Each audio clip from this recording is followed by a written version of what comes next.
მოგესალმებით.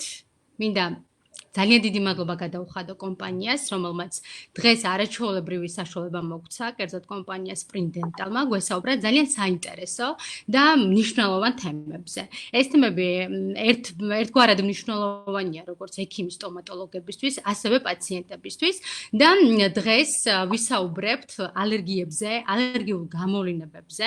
ექიმის სტომატოლოგი, ჯანდაცვის აკადემიური დოქტორი, კლინიკა AISO-ს ხელმძღვანელი ნუცა ზურაბიანი, მედიცინის მეცნიერებათა დოქტორი, თესესეუს პაროდონტოლოგიისა და პირისრულის ლორწოვანი გარსის დაავადებათა დეპარტამენტის ასოცირებული პროფესორი, საქართველოს სტომატოლოგთა პროფესიული ასოციაციის ვიცე-პრეზიდენტი, ქართულ-გერმანული იმპლანტაციის ცენტრი HBI Dent Implants კლინიკური ხელმძღვანელი დირექტორი, პერიოდა პერი იმპლანტ სტუდიოს ლექტორი, ქალბატონი ნინო აბაშიძე და რა თქმა უნდა ჩვენი ცენტრალური სტუმარი დღეს იმუნოლოგ ალერგოლოგი ბატონი ბიძინა კულუმბეგოვი. ძალიან დიდი მადლობა ბიძინა თქვენ იმისთვის რომ გამონახეთ დრო და დღეს ერთობლივად შეგვიძლია ესეთ საინტერესო თემაზე საუბარი და პირველი კითხვით ალბათ ერთობლივად ქალბატონი ნინოსთან ერთად თქვენთან გადმოვიდოდი. დღეს თქვენ რეალურად ეპიცენტრში ხართ იმ მოვლენებთან მიმართებაში, რასაც COVID-19 ეწოდება. თუ შეგიძლიათ ერთგვარი მიმოხილვა გააკეთოთ რა ხდება საქართველოში, რა ხდება მსოფლიოში ამ მიმართულებით და გარდა ამისა, ამას მინდა მოვაყოლოთ ის მნიშვნელოვანი ალერგიული გამოვლინებები, რომელმაც ან იმატა, ან პირიქით შესაძლებელია მოიკლო კიდეც ყოველდღიურ რეალობაში. ამაზე რას გვეტყვით? თუნდაც სტრესის მოქმედების შედეგად სენსიბილიზებულ ორგანიზმში დღეს მოიმატა თუ არა ალერგიულმა რეაქციებმა და რამდენად ხშირად მოგმართავენ დღეს პაციენტები? დიდი მადლობა მოგესალმებით თითოეულ თქვენგანს ამ შესაძლებლობისთვის. ნამდვილად სერიოზული გამოწვევის წინაშე ვდგევართ ჩვენ, მთელი მსოფლიო გულისხმობუნებრივია, როცა ჩვენ ვამბობთ და მთელი პლანეტა. კორონავირუსული დაავადება არის სერიოზული გამოწვევა, მხოლოდ რამოდენიმე მიზეზის გამო, რომ ეს არის ინფექცია, რომელიც რა თქმა უნდა ჯერ ასე ვთქვათ, არასოდეს კაცობრიობის ისტორიაში არ ყოფილა და შესაბამისად მასთან ბრძოლის არავითარი იარაღი ჩვენ ხელში არ გვიჭირავს. ეს არის მდგომარეობა, რომელიც შეიძლება ასე ითქვას ზუსტად, როგორც არის ქართული გამოთქმა, აი რაც ხელში მოხვდება, იმას ვესვრით, აი ზუსტად ამ ინფექციას ჩვენ რაც ხელში მოხვდება, იმით ვუპირისპირდებით და ეს სამწუხაროდ ჯერჯერობით არ შეიძლება, თქვათ, იყოს ისეთი ეფექტური, რომელსაც ჩვენ ვისურვებდით, რომ ყოფილიყო. თქვენ იცით, რომ უკვე თითქმის ძალიან დიდ მასშტაბებს მიაღწია ინფექციის გავრცელებამ 2 მილიონამდე, გარდაცვლილი ადამიანების რიცხვი ძალიან მაღალია და ასე და ასე შემდგომ, ეხლა ამ სტატისტიკას აღარ შევყვები. ერთადერთი რაც მინდა ვთქვა, ქართული რეალობა ჯერჯერობით რასაც გვეუბნება, 300-მდე ადამიანია 296 ინფიცირებული, ჩვენ გამოვლენის დაავადების დინამიკა არა გვაქვს ძალიან აქტიური და აგრესიული, ეს იმას ნიშნავს, რომ ყოველდღე ახალი შემთხვევების რაოდენობა არ არის რამოდენიმე ასეული, რა ძალიან დიდად, ასე ვთქვათ, დამსახურება იმ ღონისძიებების, რასაც სახელმწიფო ამ ეტაპზე ატარებს, ანუ каранტინი, თვითიზოლაციის მოთხოვნა და ყველა, ასე ვთქვათ, ეს ღონისძიება. ჩვენი მთავარი მიზანი რა არის? კიდევ ერთხელ რომ ვთქვათ, რომ თავარია რომ ეს გავრცელების მაჩვენებელი პიკური არ აღმოჩნდეს, იყოს ეს ბრტყელი პლატოს მაგვარი, ანუ მცირე რაოდენობით პაციენტებს ჩვენი ჯანდაცვის სისტემა გაუმკლავდება, მათ ადეკვატურ დახმარებას აღმოუჩენს. ვიცით რა, ჩვენი სტატისტიკა, რომელიც დაავადებათა კონტროლის ეროვნულმა ცენტრმა გამოაქვეყნა გუშინ, წერია რომ პაციენტების 96% ჩვენთან არის მსუბუქი და საშუალო სიმძიმის. ანუ მხოლოდ 4% შემთხვევაში არის პაციენტები, რომელთაც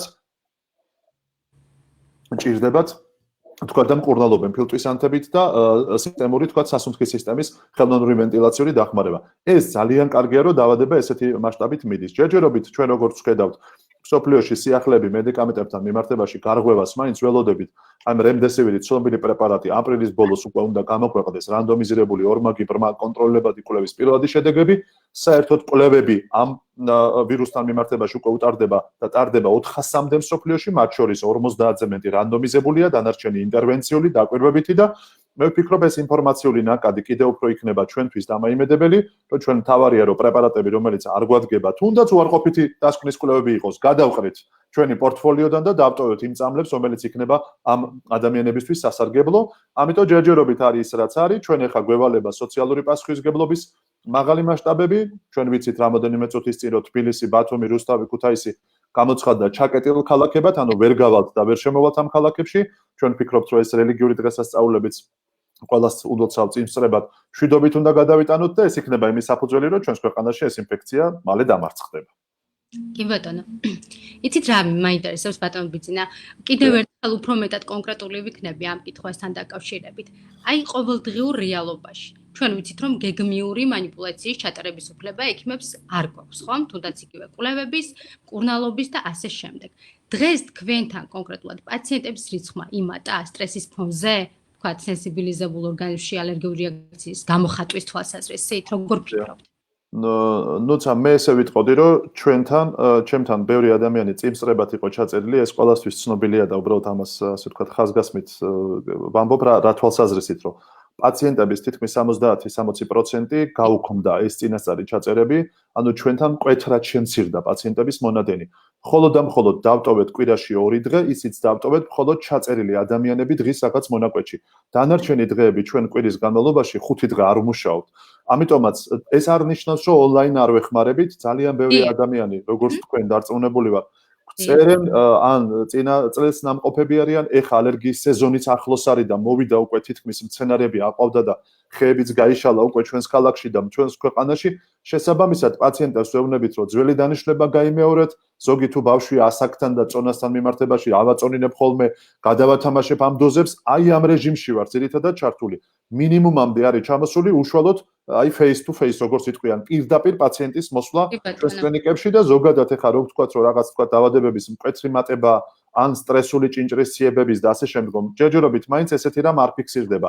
მიუხედავად იმისა, სეზონური ალერგია, ეს ადამიანები ცოტა მშვიდად არიან, იმიტომ რომ სახლში ყოფნა სეზონური ალერგიის ზოს ჩვენი მოწოდება ისედაც ხოლმე. იმიტომ რაც უფრო გარეთ გადიხარ, ქარიან და მზიანამიჯი უფრო გაწუხებს. ამიტომ ეხლა ამ თვალსაზრისით რაღაც გაგებით, ამ სოციალურმა დისტანცირებამ და სახლში ყოფნამ, ესეც მეტნაკლებად უფრო, ასე ვთქვათ, პოზიტიური ტალღაზე გადაიყვანა. ანუ ერთგვარად არის კიდეც ეს მართვადი და შეუძლებელი არაფერია, თუნდაც თქვათ აი დისტანციურად უწევთ დახმარებას და რა თქმა უნდა. გადაუდებელ პაციენტს ვეუბნებით, რომ მივიდეს ნებისმიერ საავადმყოფოში, სადაც 24 საათიანი რეჟიმით მათ დაეხმარება პედიატრი, რეანიმატოლოგი თუ მოზრდილია მოზრდილთა ექიმი, ამიტომ გადაუდებლებს ვამისამართებთ კლინიკებში და მიმდინარე პაციენტებს, ასე ვთქვათ, ასე ვეხმარებით. გასაგებია, ძალიან საინტერესოა და მე დღეს კიდევ ერთხელ ყურადღებას არაერთხელ ჩვენ ამაზე გვისაუბრია სტომატოლოგებს, მაგრამ აუცილებლად ბატონ ბიძინასთან ერთად დღეს კიდევ ერთხელ ჩვენ გავივლით საანესთეზიო საშუალებებს და რა თქმა უნდა, ამ საკითხს დავეკითხები აუცილებლად პროფესორ ნინო აბაშიძეს და ქალბატონ ნინო, თუ შეგიძლიათ გვესაუბროთ იმ საანესთეზიო საშუალებებზე, რომლებმაც დღეს უზრუნველყვეს, რომ დენტოფობია როგორც ასეთი ტერმინი და მისი გამოხატვა მინიმუმამდე დაიყვანეს და შესაბამისად დღეს სტომატოლოგიური манипуляციები სწორედ ამ საანესთეზიო, თანამედროვე საანესთეზიო ხსნარების საშუალებით ნამდვილად უმტკივნეულო პროცედურად ითვლება. მოგესალმებით. პირველ რიგში მინდა დიდი მადლობა გადაუხადო კომპანია Spring Dental-ს დღევანდელი ჩართვისთვის.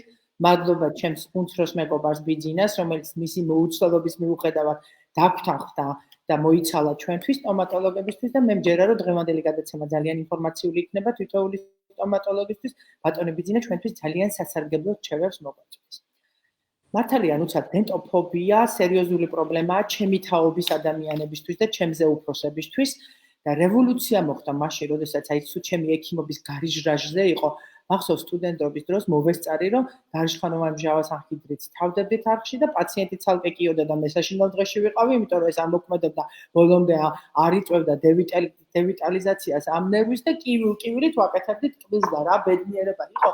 როდესაც გაჩნდა ქართულ ბაზარზე კარპორირებული ანესთეტიკები. სანამ უშუალოდ ანესთეზიებზე გადავალ, მინდა გითხრათ, რომ ასევე იმ თაობის წარმომადგენელი ვარ თქვენგან განსხვავებით, როდესაც მასწავლიდა ბატონი ზურა ჩიჩუა და ბატონი ზურა გვენეტაძე, ჩვენი ყვასახის ქირურგიის კორიფეები, ქირურგიულ სტომატოლოგიას, პირდაპირ ესე ჭურჭელში ლიდოკაინი მოდიოდა გამზადებული და გამზადებულ ლიდოკაინში თვალი თვასხამდით რამოდენიმე წვეთს, მე თვითონ რამდენჯერ ჩამისხავ სტუდენტს, რამოდენიმე წვეთს ეპინეფრინს. დღეს უკვე ჩვენ საქმე უკეთესად გვაქვს, საერთოდ რევოლუციურად ანესთეტიკების განვითარება ასეთი იყო, რომ 1853 წელს პირველად შემოიღეს საანესთეზიო ნემსი. შემდეგ 1859 წელს პირველად საანესთეზიო საშუალებად იხმარეს კოკაინი, მაგრამ მისი ტოქსიურობის გამო მან გადაიწია უკანა პლანზე, როდესაც 1905 წელს ბაზარზე გაჩნდა ნოვოკაინი. ნოვოკაინმა მნიშვნელოვნად გაზარდა ანესთეტიკების მოხმარება და 1953 წელს ლიდოკაინმა კიდევ უფრო შეამცირა ტოქსიური და ალერგიული რეაქციები და იყო რევოლუცია 1963 წელს, როდესაც არტიკაინის ჯგუფის ანესთეტიკები შემოვიდა ბაზარზე. საერთოდ მოკლედ რომ თქვა, საანესთეზიო საშუალებები, რომელსაც ჩვენ პრაქტიკოსი სტომატოლოგები ყოველდღე ვიყენებთ, იყოფა ორ დიდ ჯგუფად. ეს არის რთული ეთერები და ამიდები. რთული ეთერების შემადგენლობაში შედის ანესთეზინი, დიკაინი და ნოვოკაინი, ხოლო ამიდების შემადგენლობაში შედის ტრიმეკაინი, ლიდოკაინი, ჩვენი საყვარელი არტიკაინი, მეპივესთეზინი, ბენზოკაინი. იცით რა, თავიდან იყო დრო, როდესაც აი ესე მრავალჯერად გამოყენებად ნემსებს, უხეშ ნემსებს და შპრიცებს ხმარობდით ანესთეზიის გასაკეთებლად. შემდეგ ჩაანაცვლა ამ ყველაფერმა ერთჯერადი შპრიცებით ჩაენაცვლა. შემდეგ უკვე ჩვეულებრივი კარპულირებული ანესთეტიკები და სპეციალური კარტრიჯებით და აქვე დავძენ რომ ამ კარტრიჯების გამოყენება მეტად ეფექტურია, იმიტომ რომ შეგვიძლია ასპირაციული სინჯი ანესთეზიის ადგილას უკან დგუშის დაკაჭვა და მოსინჯოთ ხომ არ მოხვდით სიზდაღში. ასპირაციული სინჯის დაკეთება. თანამედროვე კარპულირებული ანესთეტიკი შეიცავს ანესთეტიკის გარდა შემავსებელს, რომელსაც ძირითადად დისტილირებული წყალია, ასევე შეიცავს კონსერვატორს და დამატებულია მასში სტაბილიზატორები. და ინექციას, როდესაც ვატარებთ ამ ანესთეტიკებით, თუ არჩევანს აკეთებს ექიმი. არჩევანის დროს ჩვენ ექიმები ვცდილობთ და ბიძინასთან ბევრჯერ გამიგზავნია პაციენტი და მithქვამს, რომ ადრენალინიანი ანესთეზია მჭირდება. რატომ მჭირდება ადრენალინიანი ანესთეზია? უადრენალინო ანესთეტიკს, უაზოკონსტრუქტორო ანესთეტიკს ქირურგიულ სტომატოლოგიაში ძალიან წარმატებით შეიძლება გამოიყენონ, გააკეთონ ანესთეზია და კბილი ამოიღონ, მაგრამ დამეთანხმება ყველა თერაპევტი სტომატოლოგი, რომ ენდოდონტიური პროტოკოლის სრულფასოვანი შეცვლილებისთვის ხანგრძლივად მჭირდება ანესთეზია და ამიტომ ეს ვაზოკონსტრუქტორი, რომელიც დამატებულია საანესთეზიო საშუალებებში, ერთის მხრივ მიხანგრძლივებს ანესთეზიას, მეორეს მხრივ საშუალებას მაძლევს, რომ სიზდაღები შევიწროვდეს და თქვათ, იგივე ქირურგიულ სტომატოლოგიაში სიზრდენის ალბათობა მინიმუმამდე იყოს დაყვანილი. ამის გარდა, რომ ვიწროვდება სიზრდარღვი, ნაკლები დოზით ვიყენებ ანესთეტიკს და ზოგადი ტოქსიური მოქმედება უფრო ნაკლებია ამ საანესთეზიო საშუალების გამოყენებისა. როდესაც ჩვენ ვიყენებთ ანესთეტიკებს, მნიშვნელობა აქვს, რამდენ ხანში დგება ანესთეზია, რამდენ ხანს გრძელდება და როგორია პაციენტის ზოგად სომატური მდგომარეობა. მაშინ, როდესაც უეპინეფრინო ანესთეტიკებს ხმარობ და ვიყენებთ ნოოკაინს, მართალი გითხრათ, მე ძალიან ადრე ჩემი ექიმობის გარიჟრაზე მოვესწარი ნოოკაინის გამოყენებას და დღეს კიდე სადღაც რომ მოდიენ და მიყვებიან ნოოკაინს ვიკეთებო, მიკვირს, არსებობს კი ეს ანესთეტიკი, ფაქტია არსებობს. ამიტომ უნდა ვთქვათ, რომ ნოოკაინი ეპინეფრინის გარეშე ანესთეზია დგება 15-30 წუთში, უფრო გრძელდება 30 წუთი, დგება 60 წუთში. ლიდოკაინის დროს გამოყენებით ანესთეზია არის 30-დან 60 წუთამდე, რაც შეეხება მეპივასთეზის, რომელიც უეპინეფრინოა და გაცილებით უფრო მაღალი კონცენტრაციით აქვს.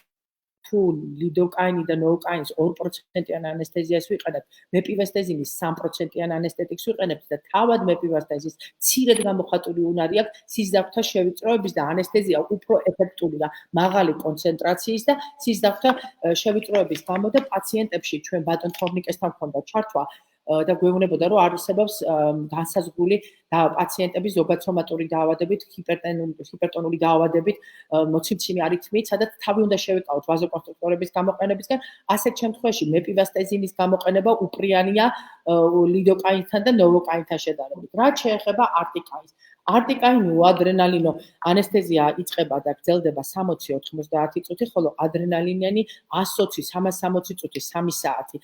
ჩვენ ვიცით, რომ არტიკაინის ჯგუფის ანესთეტიკებში ეპინეფრინის განზავება არის 1-200-დან და 1-100-დან. ჩვენ და ამ რეგისტრაციებთან შექმნილი მანკიერი მხარეების გამო სამწუხაროდ მე კი მოვესწარი ამ ანესთეტიკებს გარკვეული პერიოდის განმავლობაში, მაგრამ ნაკლებ განზავებით ანესთეტიკი, რომელიც პირდაპირ ჩვენება ორსულებში, ჰიპერტონიკებში, დიაბეტიკებში ქართულ ბაზარზე დღეს არ არის. თუმცა დადგენილია, რომ არტიკაინის ჯგუფის ანესთეტიკები არ გადის პლაცენტარულ ბარიერს, არ ახდენს, არ გადადის დედის რძეში და ამიტომ მისი გამოყენება თამამად შეიძლება ორსულებში.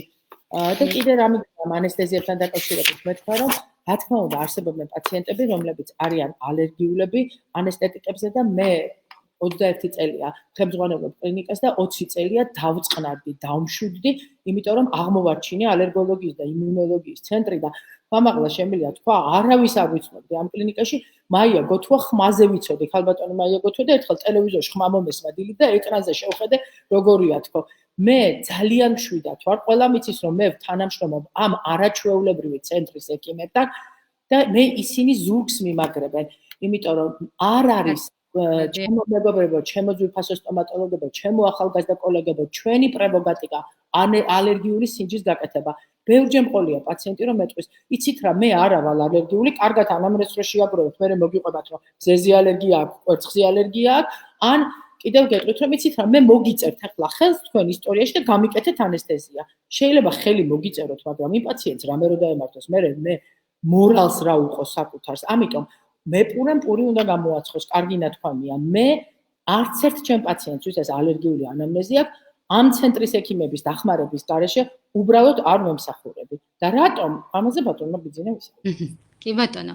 სანამ ბატონი ბიძინა გადავიდოდეს, ერთ მოკლე ჩართვას გავაკეთებ. დღემდე საქართველოში არის მსჯელობის საგანი სწორედ სინჯთან დაკავშირებით და დოკუმენტთან დაკავშირებით. რეალურად ის ეხმარება ეს დოკუმენტი, ეხმარება ექიმს, სტომატოლოგს და იცავს მას, რომ კანონის წინაშე ის იყოს მართალი, თუ ეხმარება პაციენტს, ის იყოს დაზღვეული და ყველანაირად უვნებლად მიიღოს სტომატოლოგიური სერვისი და მომსახურება, ხო? ბატონ ბიძინა, ეს მაინტერესებს ყველაზე მეტად გამართული რომელი სინჯია, რომელ სინჯს დავეყრდნოთ, როდესაც ჩემთან პაციენტი მოდის გარკვეული დასკვნით, რა კვლევას, რომელი კვლევის საფუძველზე უნდა ვიმუშაობე და აი ამის ირგვლივ თუ შეგიძლიათ ისაუბროთ სინჯთან დაკავშირებით, დოკუმენტთან დაკავშირებით და რომელ კვლევას, ალერგოლოგიურ კვლევას, რომელს შეიძლება ექიმი სტომატოლოგები დავეყრდნოთ. კიდევ ერთხელ დიდი მადლობა კავტონინოს მინდა გადავხადო მას ესეთი ნდობისთვის. ნამდვილად სტომატოლოგების და ალერგოლოგების ესეთი მჭიდრო კოოპერაციული ურთიერთკავშირი ძალიან მნიშვნელოვანია, რომ ჩვენ პაციენტებს სწორად დავეხმაროთ. აქ ასე ვთქვათ, მთავარი ინტერესი ჩვენი არის, რომ პაციენტები იყვნენ ძალიან კარგად. ეხლა სანამ ამ კითხვაზე გადავალ, ძალიან მნიშვნელოვანია თვითონ ვიცოდეთ, რომ ამ წამლის ალერგია, როგორც ესეთი მოვლენა, საკმაოდ გავრცელებულია ჰოსპიტალურ სექტორში, თითქმის 10%-ია, როცა პაციენტი წევს საავადმყოფოში და შესაძლებელია გარეთაც ძალიან ხშირად 1-დან 6%-მდე ვრცელდება და ეს საკმაოდ ხშირია. მაგრამ თვითონ ეს წამლის ალერგია, როგორც ესეთი მოვლენა, ორ ძირითად ნაწილად იყოფა. პირველი არის მოვლენა, როდესაც და წამლის ასე ვთქვათ რეაქცია, რომელიც ყველაზე უფრო ხშირია და პროგნოზირებადია, მაგრამ გვერდითი მოვლენაა წამლის. ამას ჩვენ ვეძახით ისეთ მოვლენებს, რომლებიც არის ჭარბი დოზირება, წამლის გვერდითი მოვლენები და წამალთა შორის ინტერაქცია. ეხლა მაგალითად მე თუ მეთილქსანტინებს მაგალითად მივცემ ჩემს პაციენტს, ანუ ეოფილინის ტიპის წამალს, შესაძლებელია მასზე განუვითარდეს მას თავის ტკივილი და გულისრევის შეგრძნება. არასოდეს არ ვიტყვით, რომ ეხლა ეოფილინზე ალერგიული რეაქცია მაქვს. ეს გვერდითი მოვლენაა. ან მაგალითად ანტიბიოტიკს თუ დავნიშნავ, შესაძლებელია რომ დიარეა გამოვიწვიო, რა თქმა უნდა, ბაქტერიული ფლორის დათრგუნის გამო. ესეც გვერდითი მოვლენა. ამიტომ ესენი არის ყველაზე ხშირი, მაგრამ პროგნოზირებადი. შეიძლება მე მოველოდი ამას, რომ ეს ესე განვითარდეს. მაგალითად შეიძლება პირის ზღურში შორს ვარ წავიდე, რადგანაც სტომატოლოგების, ასე ვთქვათ, ერთად ავარ ეხა დღეს, იგივე კორტიკოსტეროიდებმა ლოკალურად ხშირად ვიყენებთ ჩვენ ხო ასთმის სამართავად. შეიძლება პირის ზღურში რძიანას სოკოვანი დაავადების განვითარება გამოიწვევს. ეს არის გვერდითი მოვლენა ამ მედიკამენტების, ოღონდ ესე ამბობენ predictable, ანუ პროგნოზირებადია. ჩვენ ვიცით, რომ ვეუბნებით, სოდიანი წყალი გამოივლე ყველა საინგალაციო პრეპარატის, იმიტომ რომ ჩვენ ისიც ტუტოვანი წონასწორობა, როცა გადაიხრება ტუტიანებისკენ, სოკოს გამრავლებისთვის ცუდ პირობებს ქმნის და ამიტომ ეს ერთ-ერთი პონოლობის ღონისძიება. აი როცა ვლაპარაკობ ჩვენ მეორე ტიპის წამლის რეაქციებზე, რომელსაც ქვია B ტიპი, ანუ A და B ორი ტიპია. აი ეს B ტიპი არის ყველაზე ცუდი. იშვიათი, მაგრამ არა პროგნოზირებადი. წინასწარ ამის განსაზღვრის ალბათობა არის ძალიან დაბალი. აი ამ იშვიათსა და არა წინასწარ განსაზღვრულ ღონისძიებებს შორის არის წამლის ინტოლერანტობა, წამლების იდიოსინკრაზია მაგალითად შეიძლება ახასიათებდეს აი რაღაც ტიპის ფერმენტული უკმარისობა მქონდეს და დაფსონი მაგალითად დაგვინიშნოს რევმატოლოგმა და მე შეიძლება ჰემოლიზური ანემია განმევითარდეს. ანუ ეს არის იდიოსინკრაზია და იმუნოლოგიური რეაქციები წამლების. ესეც შედის ამ ჯგუფში. ეს იმუნოლოგია არის სწორედ კლასიკური წამლის ალერგიები, ანაფილაქსია, ფოტოსენსიტიურობა, სტივენ ჯობსონის სინდრომი, ტოქსიური ეპიდერმალური ნეკროზი და შემდგომ. ანუ აი ეს არის რეაქციები, რომელიც ყველაზე რთული ამოსაცნობია, წინასწარ ამის პროგნოზირება ძალიან რთულია და სწორად უნდა გავარჩიოთ ერთმანეთისაგან წამლის გვერდითი მოვლენები მისი ალერგიული რეაქციებისგან. ეხლა რომ დაუბრუნდეთ თქვენი კითხვის ასე ვთქვათ, მთავარი კითხვის პასუხზე რო გადავიდეთ. რაც შეეხება თვითონ მედიკამენტური ალერგიის თუ ჩვენ ამ შემთხვევაში ახლა ლოკალურ საანესთეზიო საშუალებებზე ვამბობთ, მკურნალობასთან ერთად მისი დიაგნოსტიკის მთავარი იარაღი, რა თქმა უნდა, არის სწორი დიაგნოსტიკა. რა თქმა უნდა, კითხვა ჩდება აქვე. რა არის ეს სწორი დიაგნოსტიკა? იმიტომ რომ ჩვენთან ძალიან ბევრი ადამიანი მოდის და თქვენთანაც დარწმუნებული ვარ, მე მყავდა სტომატოლოგის თვითონ პაციენტი, როცა მეუბნებოდა, რომ რა თქმა უნდა, მე ლეიკოციტოლიზის რეაქციებს სახშირად ვიყენებ, იმიტომ რომ იურიდიული დაცვა მინდა. ყველა ადამიანს არ ამოძრავებს ხშირად, მხოლოდ პაციენტი, აი როგორც ქავტო ნინო ამბობდა, მორალი. იურიდიული დაცვისთვის ჩვენ შეიძლება ბევრი რაღაც გამოვიყენოთ, მაგრამ ჭეშმარიტად რომ პაციენტს დავეხმაროთ, ჩვენთვის ერთადერთი ტესტი ეს არის ერთის მხრივ კანის ან კანშიდა ტესტის გაკეთება და თუ იძლევა საშუალებას და პრეპარატი ამ შემთხვევაში ლოკალური ანესთეზიო საშუალება, ადრენალინის შემცველი არ გვაძლევს საშუალებას პროვოკაცია ჩაუტაროთ ადამიანს. ერთადერთი რადგანაც შეიძლება იყოს გვერდითი მოვლენები ადრენალინზე. ერთადერთი პროვოკაცია ჩვენ ვაკეთებთ, სხვა გამოსავალი უბრალოდ ვერ ვნახეთ, როცა ლიდოკაინს ან სკანდონეს ვეხები, ძირითადად მათში ადრენალინის შემცველობა არ არის. აი ამ დროს ჩვენ გვაქვს უფლება, მაგალითად ლიდოკაინის შემთხვევაში თუ არ არის ორსულად პაციენტი ან პატარა ბავშვი არ არის, მე მოზრდილ ადამიანს უკეთებ კანისინჯის მერე 0,1 მილilitrს, 20 წუთში 0,5 და ბოლოს 1 გრამს. ანუ აი ასეთი პროვოკაციის შემდგომ დავაყოვნებთ კიდე 1 საათი, ანუ ეს რამდენი ნერვების, რამდენი ემოციის ფასად გვიჯდება, ეხლა ხო წარმოგიდგენიათ, რამდენად რთულია. ხო პაციენტების ძალიან დიდ ნაწილს და მე ვიტყოდი, შეიძლება 5-დან 1 პაციენტს აქვს ძალიან სერიოზული ფსიქოლოგიური შიში თვითონ ამ მოვლენის მიმართ, რასაც ანესთეზია ქვია. ამიტომაც ხშირად ვეჯაჭვებით ჩვენ ეგრეთ წოდებულ ამ ფსიქოლოგიურ რეაქციებს და ფსიქოლოგიურ გავლენებს. შესაბამისად, გამოსავალი მედიცინაში და ჩვენს დარგში და ეს ჩვენ სანამ ეთერში შევიდოდით, მინდოდა რომ ასე ვთქვათ, ვისაუბრეთ კიდეც და მინდოდა რომ მეთქვა ფართო აუდიტორიისთვის, რომ ხშირად პაციენტს როცა მე ვუსმენ ხოლმე და სანამ საპროცედურო ოთახში ჩავუშვებ, ვატყობ რომ მისი ფსიქოტიპი არ მაძლევს საშუალებას, რომ პირდაპირ წამლის სინჯით დავიწყო. და როგორც კი ის ჩემი ოთახიდან გავა და ჩააღწევ საპროცედურო ოთახის პირველ სართულზე, მედდასთან ზარი მაქვს გაკეთებული და ვეუბნები. ჩამოვა ესა და ეს გვარის პაციენტი და გთხოვთ დღევანდელი დღე თავის სინჯიან, დაწვეთებიან, პროვოკაციიანად, ენის ქვეშ, კან ქვეშ, კანში და მხოლოდ იქნება ფიზიოლოგიური ხსნარი, ოღონდ ამის შესახებ არ ეცოდინება პაციენტს. და ძალიან პლაცებო. ძალიან დიდი რაოდენობით პაციენტები ამბობენ ხოლმე, რომ მაქვს ყელში მოჭერის შეგრძნება, მაქვს ასე ვთქვათ, ენის დაბუჟების შეგრძნება, თუ შეიძლება ისევ ექიმთან ამიშვით, მედდებს თხოვენ ხოლმე, რომ ბიძინამ ჩამხედოს, ასე ვთქვათ, ყელი დამითვალიეროს, მე ამას ვაკეთებ რუდუნებით, რა თქმა უნდა, პაციენტს არაფერს არ ვეუბნები, მეორე დღეს გავუშვებ, მეორე დღეს უკვე აქტიური ნივთიერებით ვიწყებთ ხოლმე, მეორე დღეს ამბობენ, რომ უხშირესად რომ ახლა ესეთი რეაქცია არა მაქვს, გუში რომ მქონდა, მაგრამ ცოტა მაინც გძნობ, რა თქმა უნდა, მე უკვე მოხსნი ამ დაბრმავებას, მათ ვეუბნები, რომ პირველი დღე იყო პლაცებო, ეს ხშირად სალაღობო თემაა და ძალიან გამხიარულდებიან ხოლმე პაციენტები, ამიტომ მე მინდა რჩევისახით. აი ესეთი პაციენტები, როცა გყავთ, სტომატოლოგებს ურჩევ, რა თქმა უნდა, ამ შემთხვევაში, აი თუნდაც თუ თქვენ გაქვთ ამის სურვილი, ეხლა კანისინჯები, როგორც ქალბატონმა ნინომ თქვა, ამას ძალიან რთული გაკეთების პროტოკოლი აქვს. ელემენტარულმა პაციენტმა ანტიჰისტამინური რო ქონდეს დალეული ბოლო 1 კვირის განმავლობაში, კანზე რეაქცია გექნებათ ცრუ უარყოფითი. ცრუ უარყოფითი პასუხი ნიშნავს იმას, რომ ადმინისტრირების შემთხვევაში შეიძლება რეაქცია განვითარდეს. იმიტომ რომ ეს კანი შებოჭილი ქონდა ამ ანტიჰისტამინური პრეპარატის თუნდაც 1 დოზას. ამიტომაც ჩვენ ამას ჯერ ვამოწმებთ კანის მგრძნობელობას, ვაწვეთებთ წყალს, ვაწვეთებთ ჰისტამინს და ველოდებით მუშაობს თუ არა ეს კანი. არავითარ შემთხვევაში წამლით არ ვიწყებთ სინჯს. ამიტომ თუ ამის გაკეთების შესაძლებლობა არ აქვს და ეს უნდა გააკეთოს ალერგოლოგმა და მასში ტრენირებულმა მედდამ, რომ ჩვენ არა გვაქვს ასე ვთქვათ გავლენა რომელიმე სხვა პრეპარატის. ზოგიერთ პირიქით გეტყვით. დავაწვეთებთ წყალს, დავაწვეთებთ ჰისტამინს, 15 წუთი ველოდებით, ჰისტამინის მსგავსად წყალიც პრიკის შემდგომ, ანუ ასე ვთქვათ გაპრიკის შემდგომ კანის ამოებურცება 10-15 მილიმეტრი პაპულა გაჩნდება. 3, 4, 5 მილიმეტრი, ნუ 3-მდე არ ითვლება ნორმად. 3-ის ზევით უკვე ყველა საყურადღებოა. ეს იმას ნიშნავს, რომ პაციენტების 10%-ს აქვს აი ძველ ტერმინს ვიტყვი, მიხვდებიან ასე ვთქვათ ჩვენი კოლეგები, წითელი დერმოგრაფიზმი. წითელი დერმოგრაფიზმი ნიშნავს, რომ ყველა წამალზე წყალიც რო დააწვეთო, პაციენტს აქვს სრუ დადებითი, საპირისპირო უკვე. ვიდრე იყო წეღან და დალეული წამლის შემთხვევაში ანტიჰისტამინურს როცა გულისხმობდი. ამიტომაც აი ამ სიტუაციაში ლავირების გარეშე, რაიმე დასკვნის გაცემა, პლაცებო ეფექტის ჩატარების გარეშე, პროვოკაციის გარეშე, რა თქმა უნდა, წამლის დასკვნა არის ძალიან სათუო და შეიძლება ამან სავალალო შედეგები მოიყვანოს. მაგრამ ეხლა თავარი, მოდი ვთქვათ, შეიძლება დიდი დრო არ გქონდეს ქალბატონ ნინოსაც უნდა მივცეთ საუბრის საშუალება და თქვენც ნუცა, მე მაინც ვიტყოდი თავარი კითხვა, რაც არის მასზე პასუხი. ვის უნდა გაუკეთდეს ალერგოლოგიური სინჯი? აი ყველას ეს აინტერესებს. რაც არ უნდა ვილაპარაკოთ, ბევრი რა მეთოდებით ვაკეთოთ და შევთანხმდით, რომ ლეიკოციტოლიზი არავალიდური მეთოდია, არავინ არ იყენებს ცივილურ მსოფლიოში, ამიტომ არ მიმართავთ მას. კანესინჯი პროვოკაცია და ასე შემდგომ არის ობიექტური, მაგრამ ვის უნდა გაუკეთოთ ეს? ყველა ადამიანს ეკუთვნის სინჯი, ვისაც ასე ვთქვათ, გადაწყვეტს ექიმი რომ სინჯი გაუკეთოს. აქ ურთიერთშეთანხმება სოფლიოშიც კი არ არსებობს.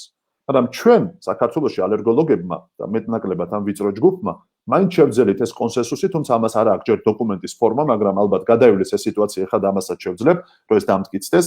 სინჯი უნდა გაუკეთდეს, ჩვენ ვფიქრობთ, სამი კატეგორიის ადამიანს. პირველს, ვისაც ჰქონდა ნებისმიერი ანაფილაქსიური რეაქცია გადატანილი მედიკამენტზე, არ აქვს მნიშვნელობა, რა შინაარსის წამალი იყო ეს. ანაფილაქსიის წამყვანი მიზეზი არის მედიკამენტი, თქვენიცით არის ლატექსი და ლატექსის თუ მოგვეცა საშუალება ვისაუბრებთ და ასევე არის დასაკვირველ მწერის ნაკბენი. მეორე კატეგორიის ადამიანები, რომელთაც აქვთ აი ხალბატონმა ნინო კარაჩოულებრივად ახსენა წეღან, რომელთაც აქვს რომელიმე ალერგიული დაავადება. აი ასეთ შემთხვევაში არ აქვს ამას მნიშვნელობა, მას ჰქონდა თუ არა მედიკამენტური ალერგია, ადამიანს თუ აქვს ასთმა, აქვს რინიტი, ადამიანს თუ აქვს კონტაქტური დერმატიტი, ადამიანს თუ აქვს ყვებითი ალერგია, შეიძლება ისეთი რეაქციის წინაშე დავდგეთ, ეს იმას არ ნიშნავს, რომ მაგალითად ასთმიანი ადამიანს ჩემგან თქვათ, ჩემი მაგალითი მომყავს, თქვათ არა ასთმიანის მაგალითად. არა აქვს მეტი რისკი მედიკამენტური ალერგიის განვითარების, მაგრამ ორივეს ერთნაირი შანსი გვაქვს, მეც და ასთმიანსაც. მაგრამ მასთან ალერგიის რეაქციის განვითარების შემთხვევაში დაავადება მიდის ისე მძიმედ, ანუ ასთმის შეტევით, შეიძლება ეს ლეტალურად დამთავრდეს და ჩემთან წავიდეს ეს რეაქცია მსუბუქად. და აუცილებლად მესამე კატეგორია, ეს არის ყვებითი ალერგიაზე განსაკუთრებით ვამახვილებ ყურადღებას, იმიტომ რომ მაღალია რისკი ჯვარედინი რეაქციების განვითარების იგივე მედიკამენტებთან, იგივე ლატექსთან და ასე შემდგომ, ამიტომ პაციენტები გადატანილი ანაფილაქსიით და მედიკამენტური ალერგიით, ალერგიული ფონის არსებობა და ყვებითი ალერგია. აი ანამნეზი სწორად უნდა და სკრუპულოზულად შეაგროვოს სტომატოლოგმა და თუ ამ კატეგორიიდან 3-დან 1-ში მაინც თავსდება პაციენტი, სასურველია რომ ალერგოლოგთან გადაამისამართოს, რომ შესაბამისი ეს არ ნიშნავს ყოველთვის ამასაც ხაზგასმით ვიტყვი და ამით ვიტყვი, რომ ამ ყველა პაციენტს ჩემთან მოსულს მე კანის სინჯებს გავუკეთებ. შეიძლება მე ისეთი რამე აღმოვაჩინო ნიუანსი, ეს ბევრი კონგრესის დროს მოვყევი და კიდევ ერთხელ მოკლედ ვიტყვი პაციენტის მაგალითი, რომელიც დადიოდა ჩვენთან და მას ასე ვთქვათ, სამჯერ საანესთეზიო საშუალების რეაქციის მერე სტომატოლოგი გვირეკავდა, რომ ისევ განვითარდა ორივე ტუჩი შეშუპება ანესთეზიის დადგომის შემდგომ.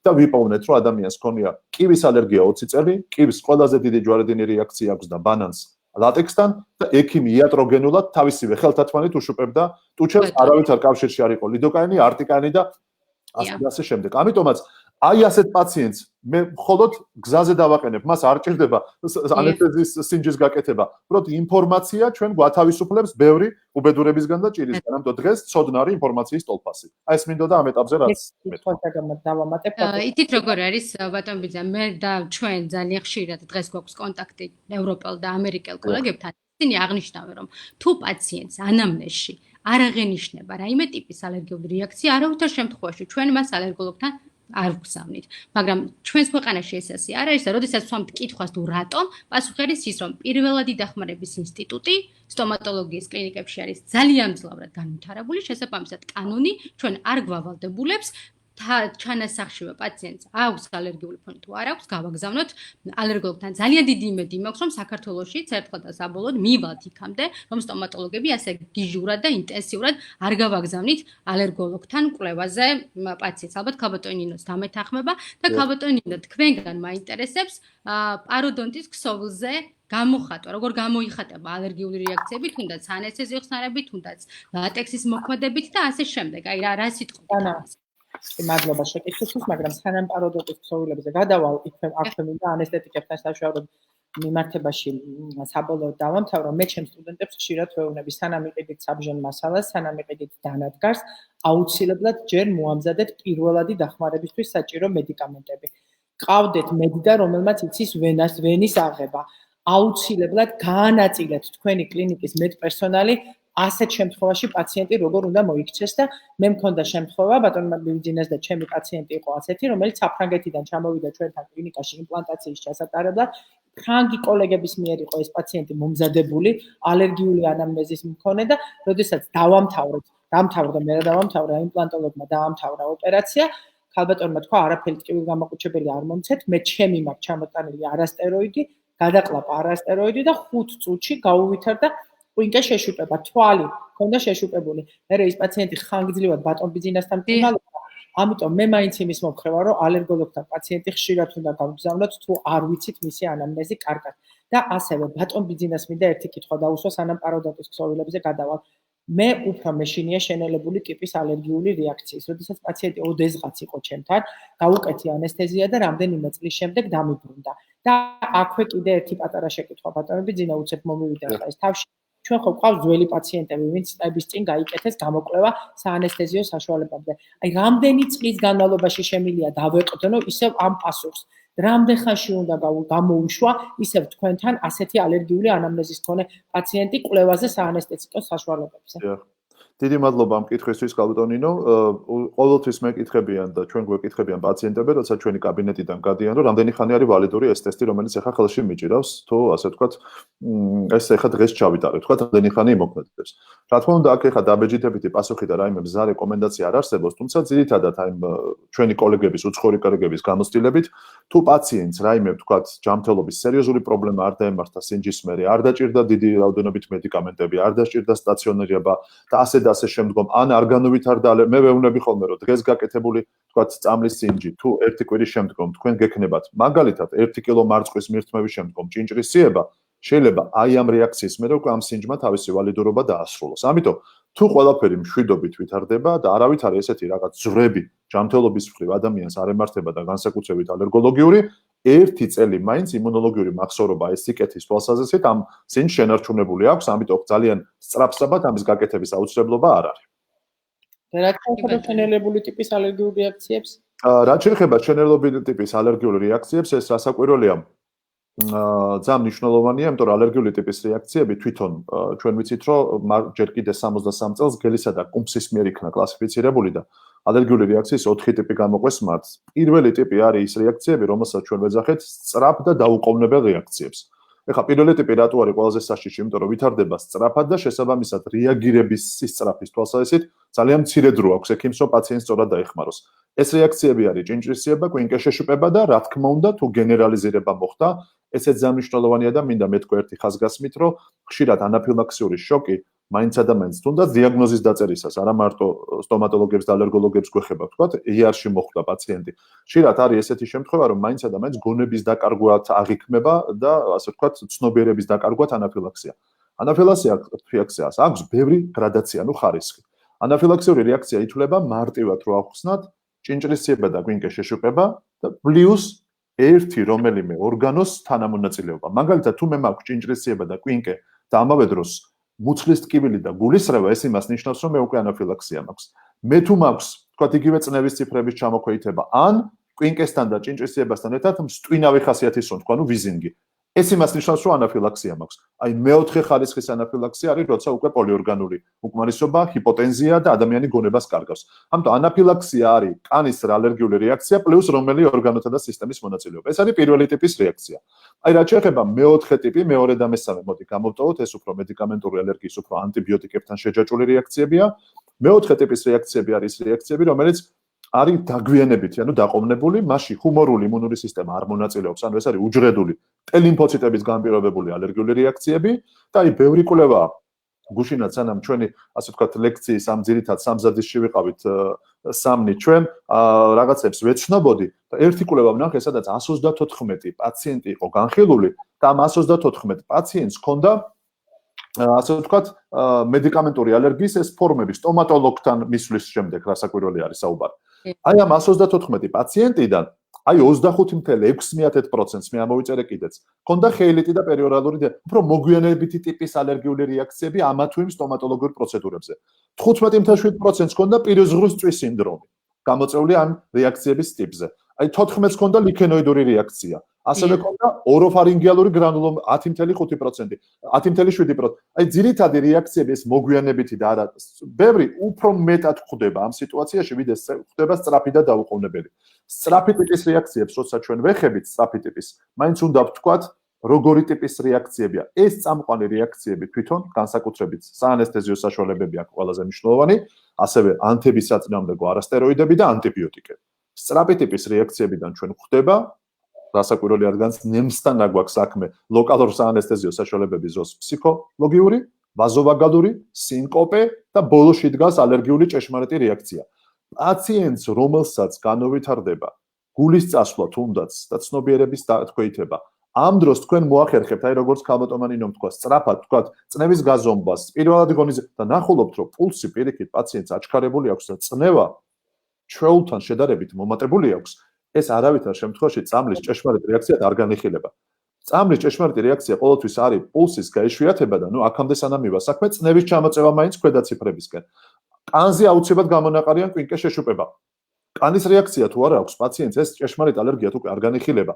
აი ეს არის ის ამომცნობი ძირითადი ნიშნები. ეხლა რა თქმა უნდა დექსამეტაზონის თანქონა და თქვათ მისი სწრაფი გამოყენება არაფერს არ გააფუჭებს, თუნდაც ფსიქოლოგიურად ეხმარება ექიმსაც და მედდასაც და ასე თქვათ პაციენტსაც. ამაში ჩვენ აქ ლაპარაკია ადრენალინით პურნალობას და ასე თქვათ ჩარევას როდის მიმართოთ. ადრენალინი თავისთავად ეხლა ჩვენ ძალიან ბევრი საინფორმაციო ჟურნალებთან აგვაქვს ხელმწოდომა და ალერგოლოგიაში ხშირად წერიან, რომ ადრენალინის გაკეთების მერე გულის კუნთის ასე ვთქვათ, პაროქსიზმური ტაქიკარდიის გამო დაიღუპა პაციენტს ალერგიული რეაქციის მსუბუქი ფორმის დროს, როცა ექიმმა გამოიყენა. ამიტომ ჩვენ ეხლა ასე ვთქვათ, ორ კურდღელს შორის ისე უნდა გავაკეთოთ, რომ არც მწვადი და მწვად და არც შამპური, ადრენალინი არ უნდა უკეთოთ ყველა რეაქციის დროს პაციენტს, ხო რა თქმა უნდა. ამიტომაც აი აქ სწორი შუალედის პოვნა, აი ამ ტიპის რეაქციებთან რასაკვირველია არის ძალიან მნიშვნელოვანი, რომ ექიმი ამ ხო რასაკვირველია სტომატოლოგი და ალერგოლოგი იყოს ერთ მხარეს, რომ სწორი, ასე ვთქვათ, ქმედებით დავეხმაროთ პაციენტებს. ბატონო. გავატონინო, აბა პარადონტის მიმართულებით რას დაამატებ, რას განავრცელებ? ეს საკითხი დავამთავროთ და ეხლავე.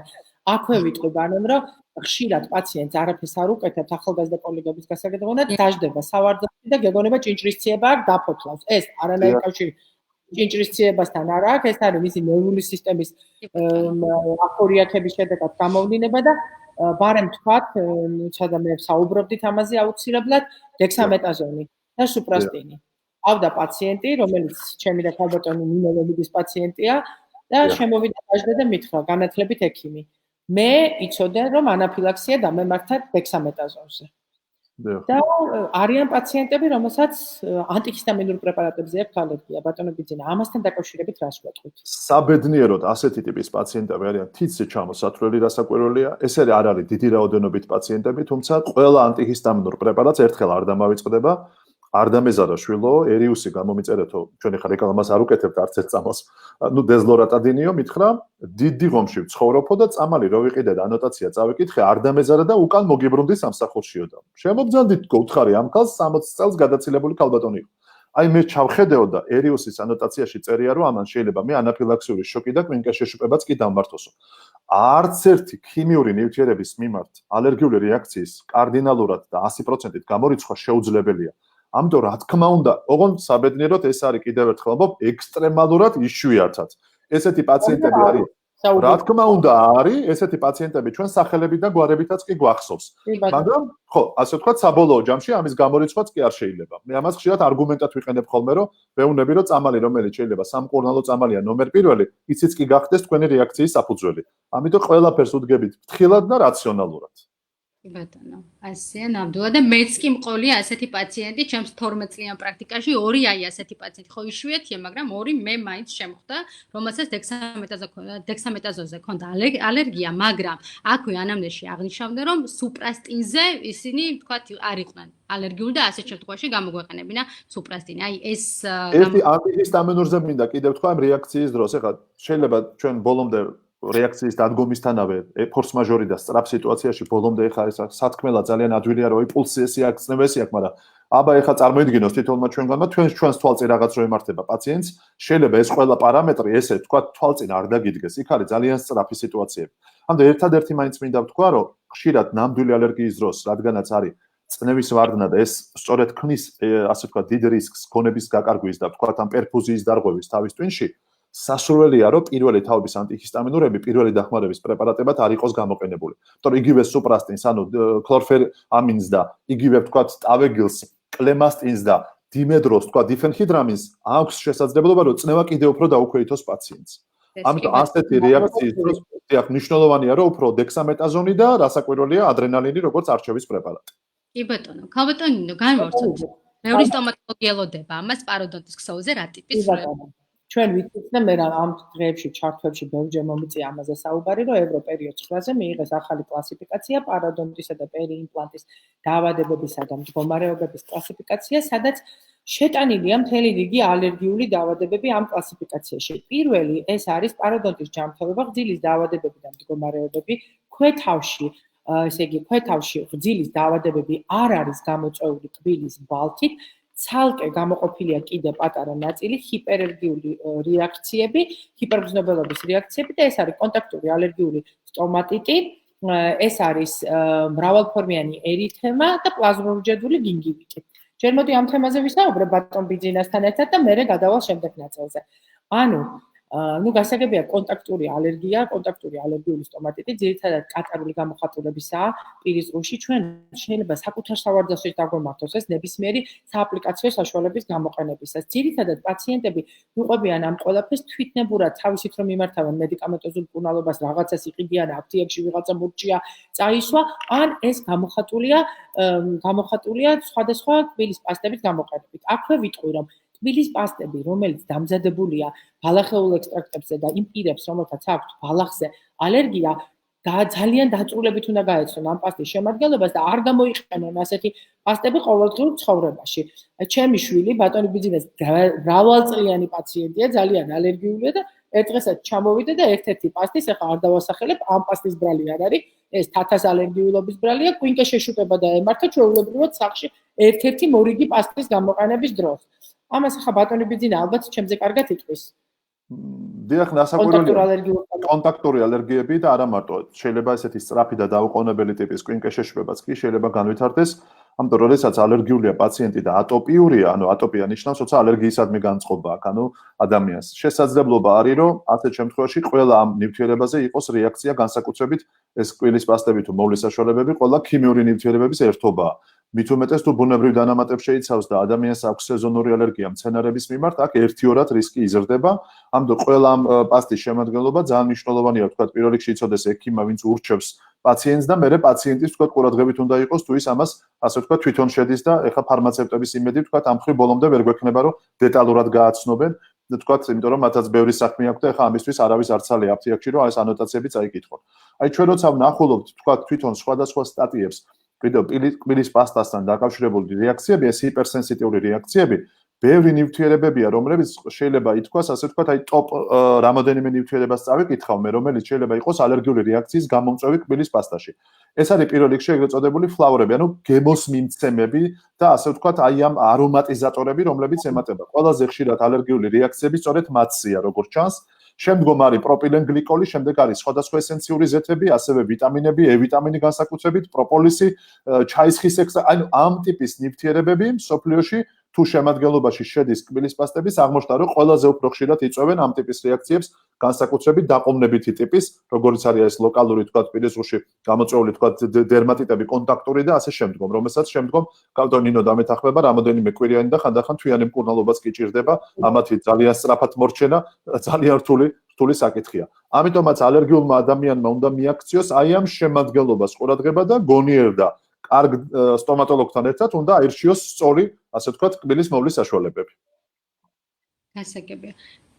ქალბატონ ნინო, კონტაქტური ალერგიული სტომატიტი კლინიკურად ვლინდება ერითემების შეშუპებული უბნების სახით და შეიძლება განვითარდეს მასზე ეროზიები, ისევე როგორც წამლისმიერი ალერგია, რომელიც თავის მხრივ შეიძლება იყოს კატარული ბუნები, შეიძლება იყოს კატარულ-ეროზიული და ეროზიულ-წყლოვანი. ყოველ შემთხვევაში ჩვენი მიზანია, რომ აღმოვაჩინოთ მიზეზი, ალერგენი რა არის და მკურნალობა ტარდება, რა თქმა უნდა, კომპლექსურად ალერგოლებთან ერთად. ჩვენ ადგილობრივად რეპარაციული რეგენერაციის სტიმულატორებს, კორტიკოსტეროიდებს ვთქვათ მკურნალობის კომპლექსში, ალერგოლოგები კვლევას ატარებენ და ნამდვილად ქონია შემთხვევები მე ამ ცენტრის ექიმებთან ერთად, რომ ზოგჯერ რამოდენიმე კვირაა მკურნალობისთვის საჭირო. ეხლა ორიოდე სიტყვით მინდა ვთქვა, ძალიან იშვიათი დაავადებაა პლაზმურ-უჯრედული გინგივიტი, რომელსაც ახასიათებს ასეთი გამოვლინება. რამოდენიმე კბილის მიდამოში გრძილი ზომაში იმატებს, შუბტება, ალისფერი წითელია და სისხლდენია. აი პატარა გოგონა მყავდა, ეს ალერგია ასოცირებულია კბილის პასტებთან და საღეჭ რეზინებთან და გავაგზავნე ბიძინასთან.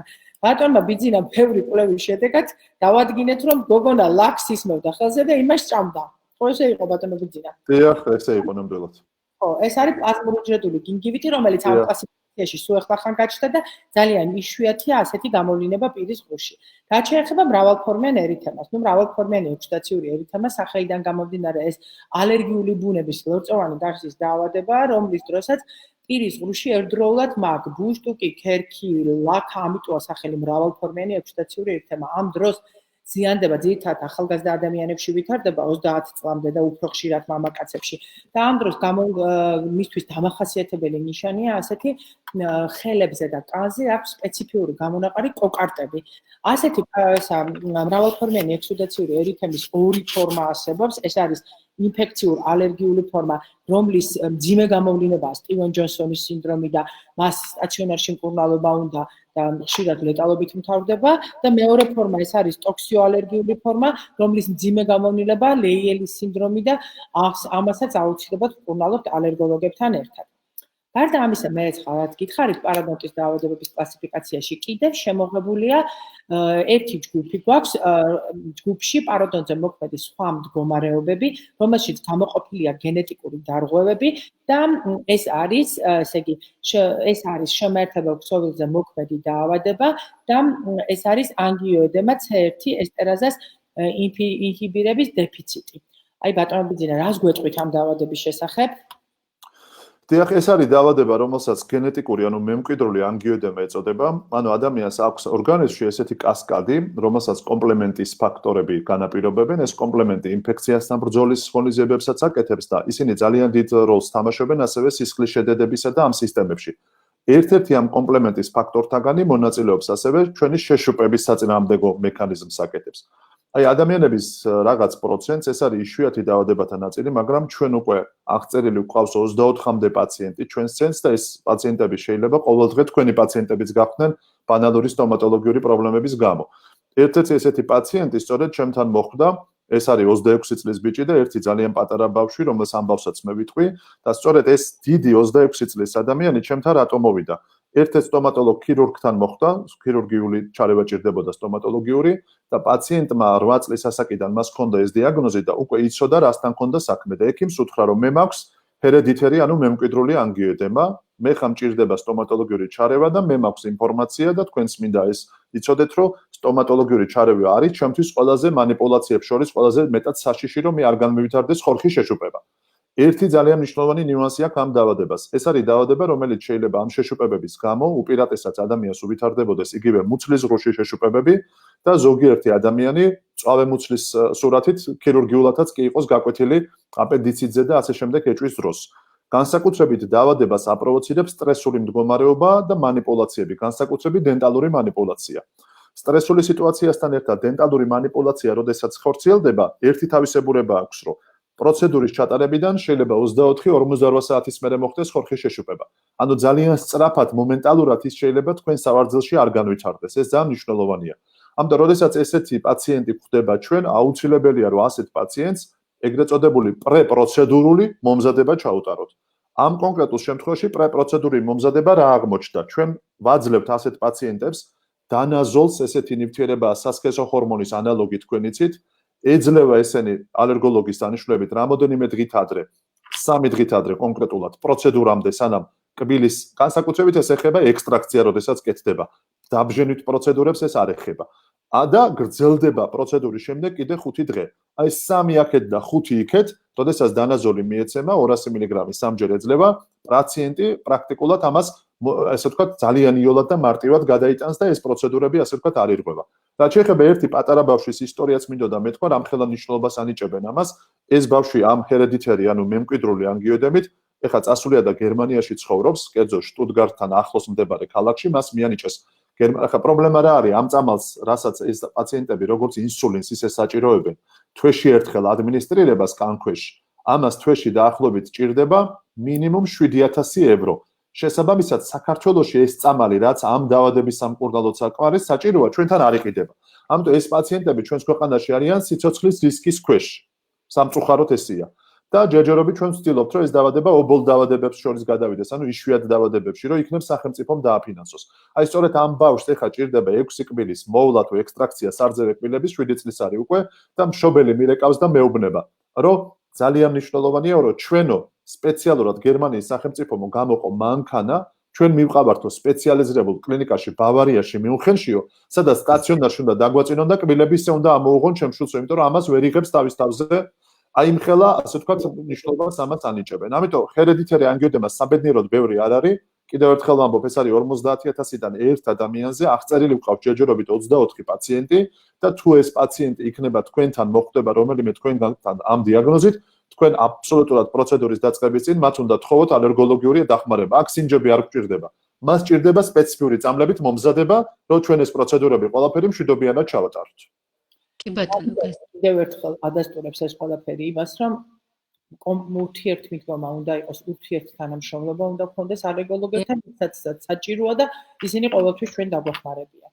ავაწყოთ პაროდონტის ქსოვილთა კომპლექსის დაავადებებს და გეტყვით, რომ პაროდონტზე მოქმედ სხვა მდგომარეობებში არის ასეთი ჯგუფი, ეს არის კბილებთან და პროტეზთან კბილთან და პროტეზირებასთან დაკავშირებული ფაქტორები და იქ გამოყოფილია ასეთი ქვეჯგუფი ჰიპერესთეზია, ჰიპერესთეზიული რეაქციების სტომატოლოგიურ მასალებზე.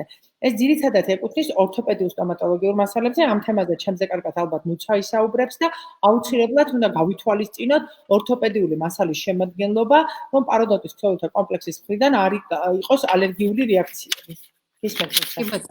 დღეს ძალიან ბევრი ადამიანი ამ ლაივ ჩართვას ძალიან დიდი ინტერესით ელოდება, განსაკუთრებით ორთოპედები, სტომატოლოგი ორთოპედები და ის პაციენტები, რომლებიც ორთოპედიულ კონსტრუქციებს მოიხმარენ და გაწეული აქვთ მათ სხვადასხვა ტიპის მკურნალობა.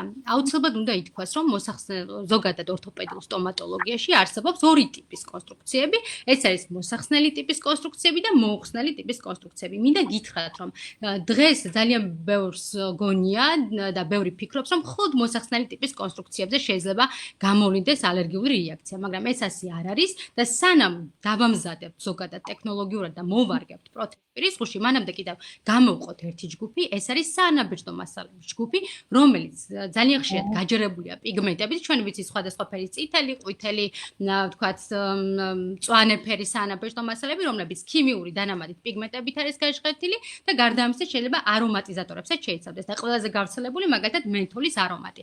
მენთოლის საღეჭი რეზინის შედეგადაც შეიძლება გამოიწვიოს საღეჭმა რეზინმა ალერგიული რეაქცია და ასევე იმ პაციენტმა, თქვათ, რომელიც სავარძელში გვიზის და მენთოლით გაჯერებული არომატის თვალსაზრისით საანაბეჭდო მასალა გამოვიყენეთ. ხო, გამოვლინება როგორ შეიძლება იყოს? შეიძლება კვინკეტს ჩამოყალიბდეს, შეიძლება გამონაყარი, შეიძლება პირის ღრუში წვადა დისკომფორტი, მაგრამ არა მხოლოდ პირის ღრუში, არამედ შესაძლებელია კანზეც კი გამოვნიდეს გამონაყრის სახით. ამას უშუალოდ სტომატოლოგი ზომის ანაბეჭდის აღების პროცესშივე დაინახავს ხილულად და რა თქმა უნდა სწრაფად ჩაერევა, რომ თქვა ეს პროცესი შევაჩეროთ. ხო, გადავიდოდი ახლა მოსახსნელ და მოუხსნელი ტიპის კონსტრუქციებზე, ხო? მოსახსნელი ტიპის კონსტრუქციები კიდევ დავყოთ ორ ჯგუფად, ეს არის აკრილის ჯგუფის და ნეილონის ჯგუფის, ხო, რომელიც ყველაზე ფართოდ გამოიყენება.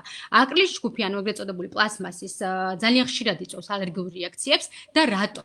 აქ საუბარი არის არა იმაზე, თუ ექიმი ორთოპედი როგორ შეიტანს დამზადებულ პროთეზს პირის ღრუში, ან როგორ გამოიტანს, არამედ საუბარია იმაზე, როგორ იმოვა ის ლაბორატორიიდან და ტექნოლოგიურად როგორ იქნება დამზადებული. კერძოდ, საუბარია პოლიმერიზაციის რეჟიმზე და უფრო მეტად კონკრეტული რო ვიყო ექიმებისთვის გასაგებენაზე, ეს არის მონომერების პოლიმერებად გარდაქმნის რეჟიმზე, ხო?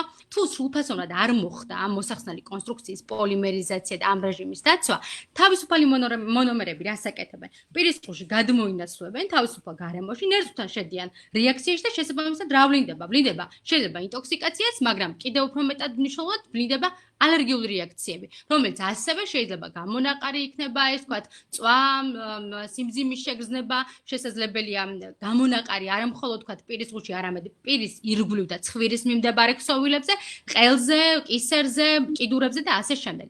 ასევე ნეილონის ჯგუფი არის ძალიან მნიშვნელოვანი, ნეილონის ჯგუფი თითქოს და თავისუფალია, ხო, აკრილისგან და თუ კი მთლიანად თავისუფალია აკრილის შემადგენლობისგან, მაშინ გაპრიალების ხარისხის პრობლემის წინაშე ვდგავართ, მაგრამ არის ისეთი ნეილონის ჯგუფი მოსახსნელი კონსტრუქციები, რომელიც მცირე კონცენტრაციით შეიცავენ აკრილს. ანუ იქ, სადაც აკრილია, ანუ ჩანასახშივე არ გამოურიცხოთ ალერგიული რეაქცია. ასევე მნიშვნელოვანი არის გაპრიალების ხარისხში მიკრო და მაკროფორების არსებობა, უნდა აღვნიშნოთ აუცილებლად, რაშიც თუ კი ეს არ არის იდეალურად, თქვათ, პოლიმერებული და თუ არ არის იდეალურად გაპრიალებული, შეიძლება ამ ფორებში მოხდეს ნადების მიკრობების დაბუდება და რომელიც თავის მხრივ შეიძლება იყოს როგორც ტოქსიურიც, შეიძლება იყოს ალერგიულიც.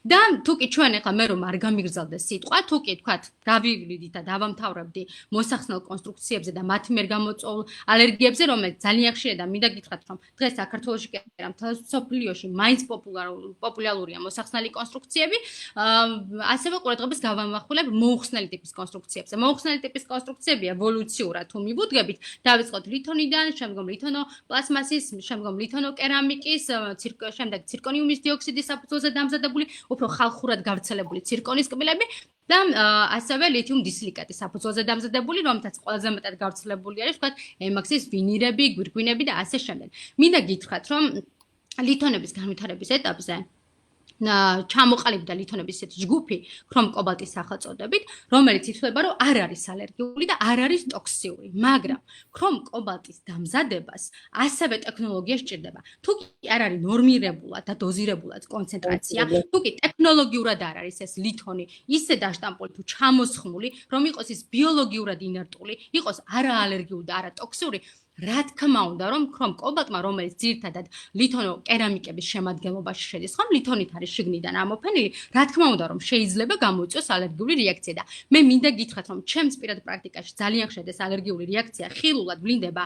ის კი არა, რომ თქვათ ეს ლითონიუმიდან გამომდინარე ლითონის ჩრდილები გვაქვს, თქვათ, ყელთან. არა, არამედ შესაძლებელია უფრო მაღალ სპექტრზე, 3-4 მმ-ზეც კი შავი პიგმენტაცია გამოჩნდეს ამ ფორმით. და ასევე იწვევს ის პირისხუში დისკომფორტს, სიმძიმის შეგრძნებას და შემდეგ შესაძლებელია გარეგნულადაც გამოიხატოს და ძალიან იშვიათი არის დღეს მინდა გითხრათ ცირკონიუმის დიოქსიდის საფუძველზე დამზადებულ კონსტრუქციებზე ალერგია და ლითიუმ დისილიკატის საფუძველზე. ანუ რეალურად სტომატოლოგიის განვითარებამ და ორთოპედიის განვითარებამ მოიტანა ის, რომ ამ ტიპის მასალებზე ნაკლებად იყოს გამოხატული ალერგიული რეაქციები, მაგრამ მინდა გითხრათ, რომ ამისგანაც არ ვართ დაზღვეული და განსაკუთრებით, როდესაც თქვათ ბიოლოგიურად ინერტულ ვინირებზე იქნება ეს თუ ცირკონის გვირგვინებზე იქნება საუბარი მივდგებით, უნდა აღვნიშნოთ, რომ თავარი კიდევ პროვოკატორი ეს არის საფიქსაციო, ადგეზიური საშუალებები. ადგეზიური საშუალებები, რომელიც იგივე იგულისხმება ბონდი და მასში შემავალი აქროლადი ნივთიერებები, მინდა გითხრათ, რომ ძალიან ხშირად ჩემს ასისტენტს, როდესაც ხელთათმანი უკეთი და ზემოთ დაწვეთებია,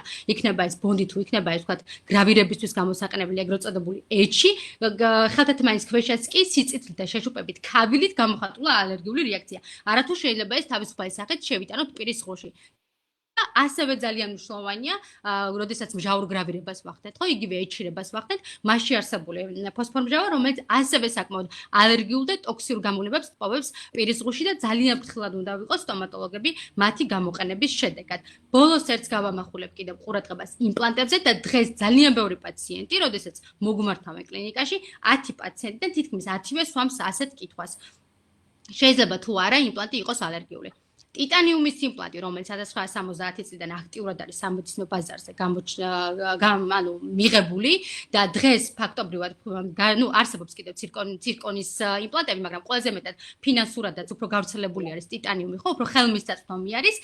ითვლება, რომ ტიტანი არის ერთ-ერთი ყველაზე ინერტული და ბიოლოგიურად შეთავსებადი და ყველაზე არაალერგიული ლითონი, ხო, რომელიც მენდელეევის სისტემაში 22 ნიშნად გვევლინება. მაგრამ მინდა გითხრათ, რომ თავისუფალი ტიტანიუმი არ გამოიყენება იმპლანტაციაში. ვინაიდან თუნდაც მეხუთე თაობის იმპლანტი, რომელიც 90% ტიტანს შეიცავს, 6% ალუმინი და 4% ვანადიუმი არის მასში დამატებული, თუ კი სწორედ რომ ეს იმპლანტი არ არის სწორად კონცენტრირებული შესაბამისი დანამატებით, ამ დანამატებს უნდა ითქვას, რომ იმპლანტისთვის თავისი რიგი ფუნქციები აქვს, ის რომ თუნდაც ვთქვათ, მიანიჭოს სიმდგრადე და თუნდაც ძალიან მცირე პროცენტით ელასტიურობა, მაგრამ უნდა ითქვათ, რომ თუ ეს არ არის სწორად კონცენტრირებული, ასეთ ლითონს ახასიათებს შემდგომ პროტეინების მიზიდვის და მიწებების უნარი, შესაბამისად იმპლანტის ირგვლივ ჩვენთვის ინერტული ტიტანის ირგვლივ ვთქვათ, გამოვიდეს ლითონო პროტეინის ბიოტიპი, რომელმაც შეიძლება გამოიწვიოს როგორც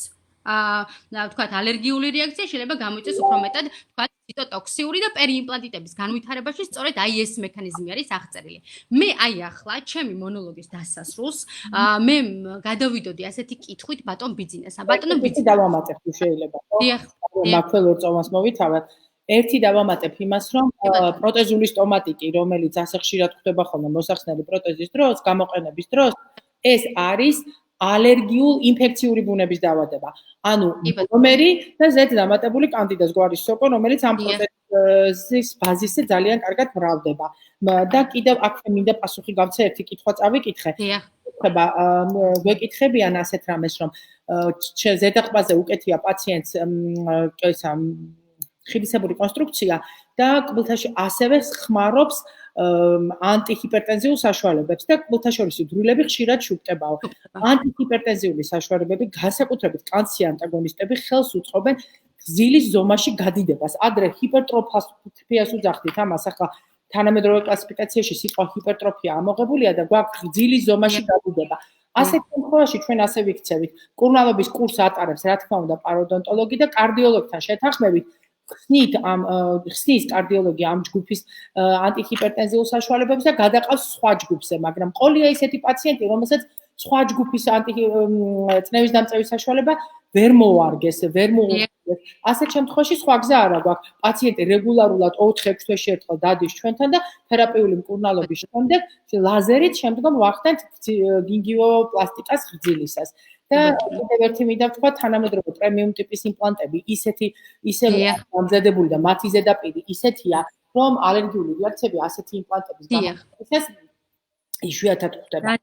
რა თქმა უნდა, ამას ძალიან დიდი მნიშვნელობა აქვს იმპლანტის ხარისს, სწორედ ძალიან ხშირად გვაქვს ხოლმე საუბარი პაციენტებთან, რატო ღირს თქვათ რაღაცა ნაკლები, მეტი და ასე შემდეგ. რა თქმა უნდა, სადაც ხარისხია, ფასიც მაღალია, შესაბამისად, როდესაც სწორად შერჩეულ კლინიკაში მიიღებთ მომსახურებას, სწორად შერჩეულ ექიმ სტომატოლოგთან, რა თქმა უნდა, ამისგან თითოეული პაციენტი ამ გართულებებისგან მაქსიმალურად არის დაზღვეული. მაგრამ ერთი ძალიან მნიშვნელოვანი კითხვა მაქვს ბატონ ბიძინასთან და აი რაში მდგომარეობს. დღეს რაც არ უნდა ვთქვათ, რომ თანამედროვე სტომატოლოგია ეს არის იმპლანტაციის ვთქვათ სტომატოლოგია მიმართულება, რომელიც ამ ადენტიებს ან უკბილობებს აღმოფხრის, ეს ფუფუნების საგანიც არის. იცით, საკმაოდ ძვირადღირებული მომსახურებაა და ყოველთვის ყველა ტიპის პაციენტი არ არის ამისთვის მზად. არა მარტო საქართველოში, არამედ მსოფლიოშიც, იგივე შეერთებულ შტატებში, იგივე ევროპაში და დიდ ბრიტანეთშიც უფასოდ ხდება მოსახსნელი პროთეზებით მკურნალობა. გარკვეული ასაკის პაციენტებში, ხომ? რასაც არ გაურბის მსოფლიო, მათ შორის საქართველოს, თქვათ, აქაც რა თქმა უნდა, ვასრულებთ ამით მომსახურებას. თუ პაციენტს სხვა გამოსავალი არ აქვს, ფინანსურად ფიზიკურად შეუძლებელია მან იმპლანტები გაიკეთოს, ალტერნატივა არ არის გარდა მოსახსნელი კონსტრუქციისა, იქნება ეს თქვათ აკრილის ჯგუფი, თუ თქვათ ნეილონის ჯგუფის მოსახსნელი პროთეზები, ხომ? და აქვს ალერგიული რეაქცია, რომელიც სხვადასხვა სახით გამოიხატება. იგივე შეიძლება პირის ღრუში გამოიხატოს ლოკალურად და ზოგადად ხომ კანზე და პირის ღრუში მდებარე ქსოვილებზე. აი ბატონ ბიძინა, როგორ ვიქცევით ასეთ პაციენტში? უბრალოდ ალტერნატივა ჩათვალეთ არ არის, ვაკეთებთ მოსახსნელ კონსტრუქციას, მაგრამ პაციენტი არის ალერგიული. რა შემოგთავაზებთ პრემედიკაცია და პოსტმართო ასეთი პაციენტის?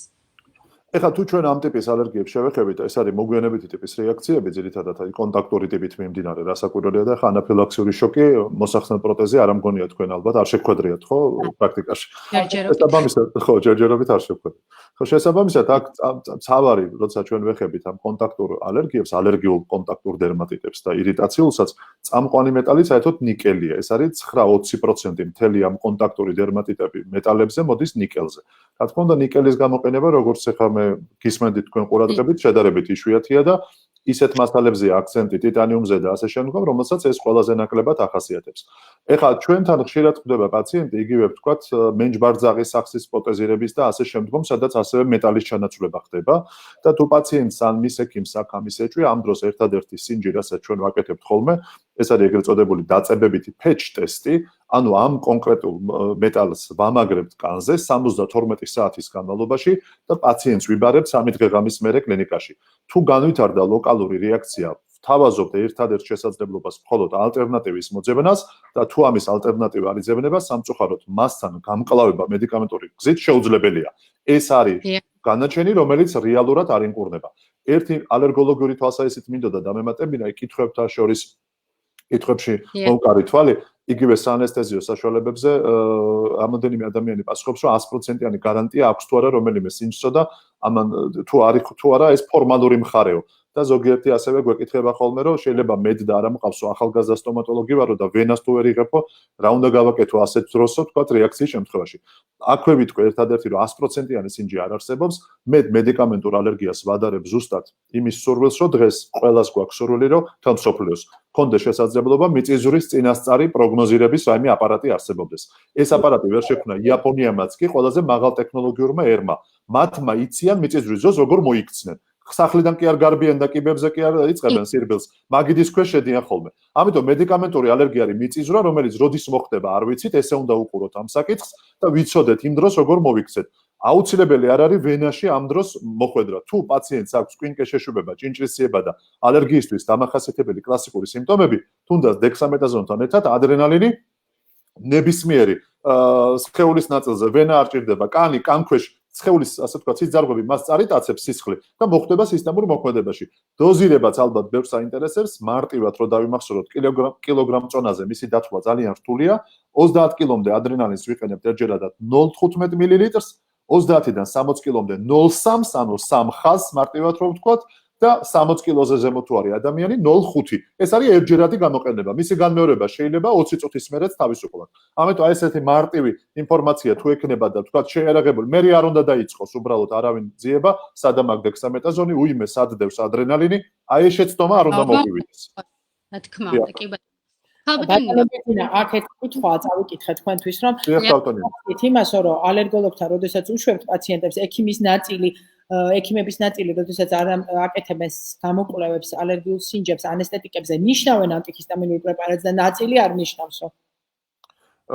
ჩვენ რადგანაც ვამბობთ, ჩემი პრინციპი ესეთი ამ შემთხვევაში, რომ 100%-იანი სინჯი არ არის და თუ პაციენტს ჭირდება სინჯი და მე ჩაუდარე სინჯი, აი დაახლოებით რომ 100%-ს მიუახლოვო, შესაძლოა, ჩვენ ხო ვიცით, რომ ამ საანესთეზიო საშუალებებში 1000 პარაბენი და რაღაცები შედის. შეიძლება მათზეც იყოს რეაქცია. ამიტომ აქ არავინ არაფრისგან დაზღვეული 100%-ით ვერ ვიქნებით. ეს ყველა უნდა გავიაზროთ. ამიტომაც ანტიჰისტამინური არის დაახლოებით მიუახლოვდეთ ამ 100%-იან ნიშნულს.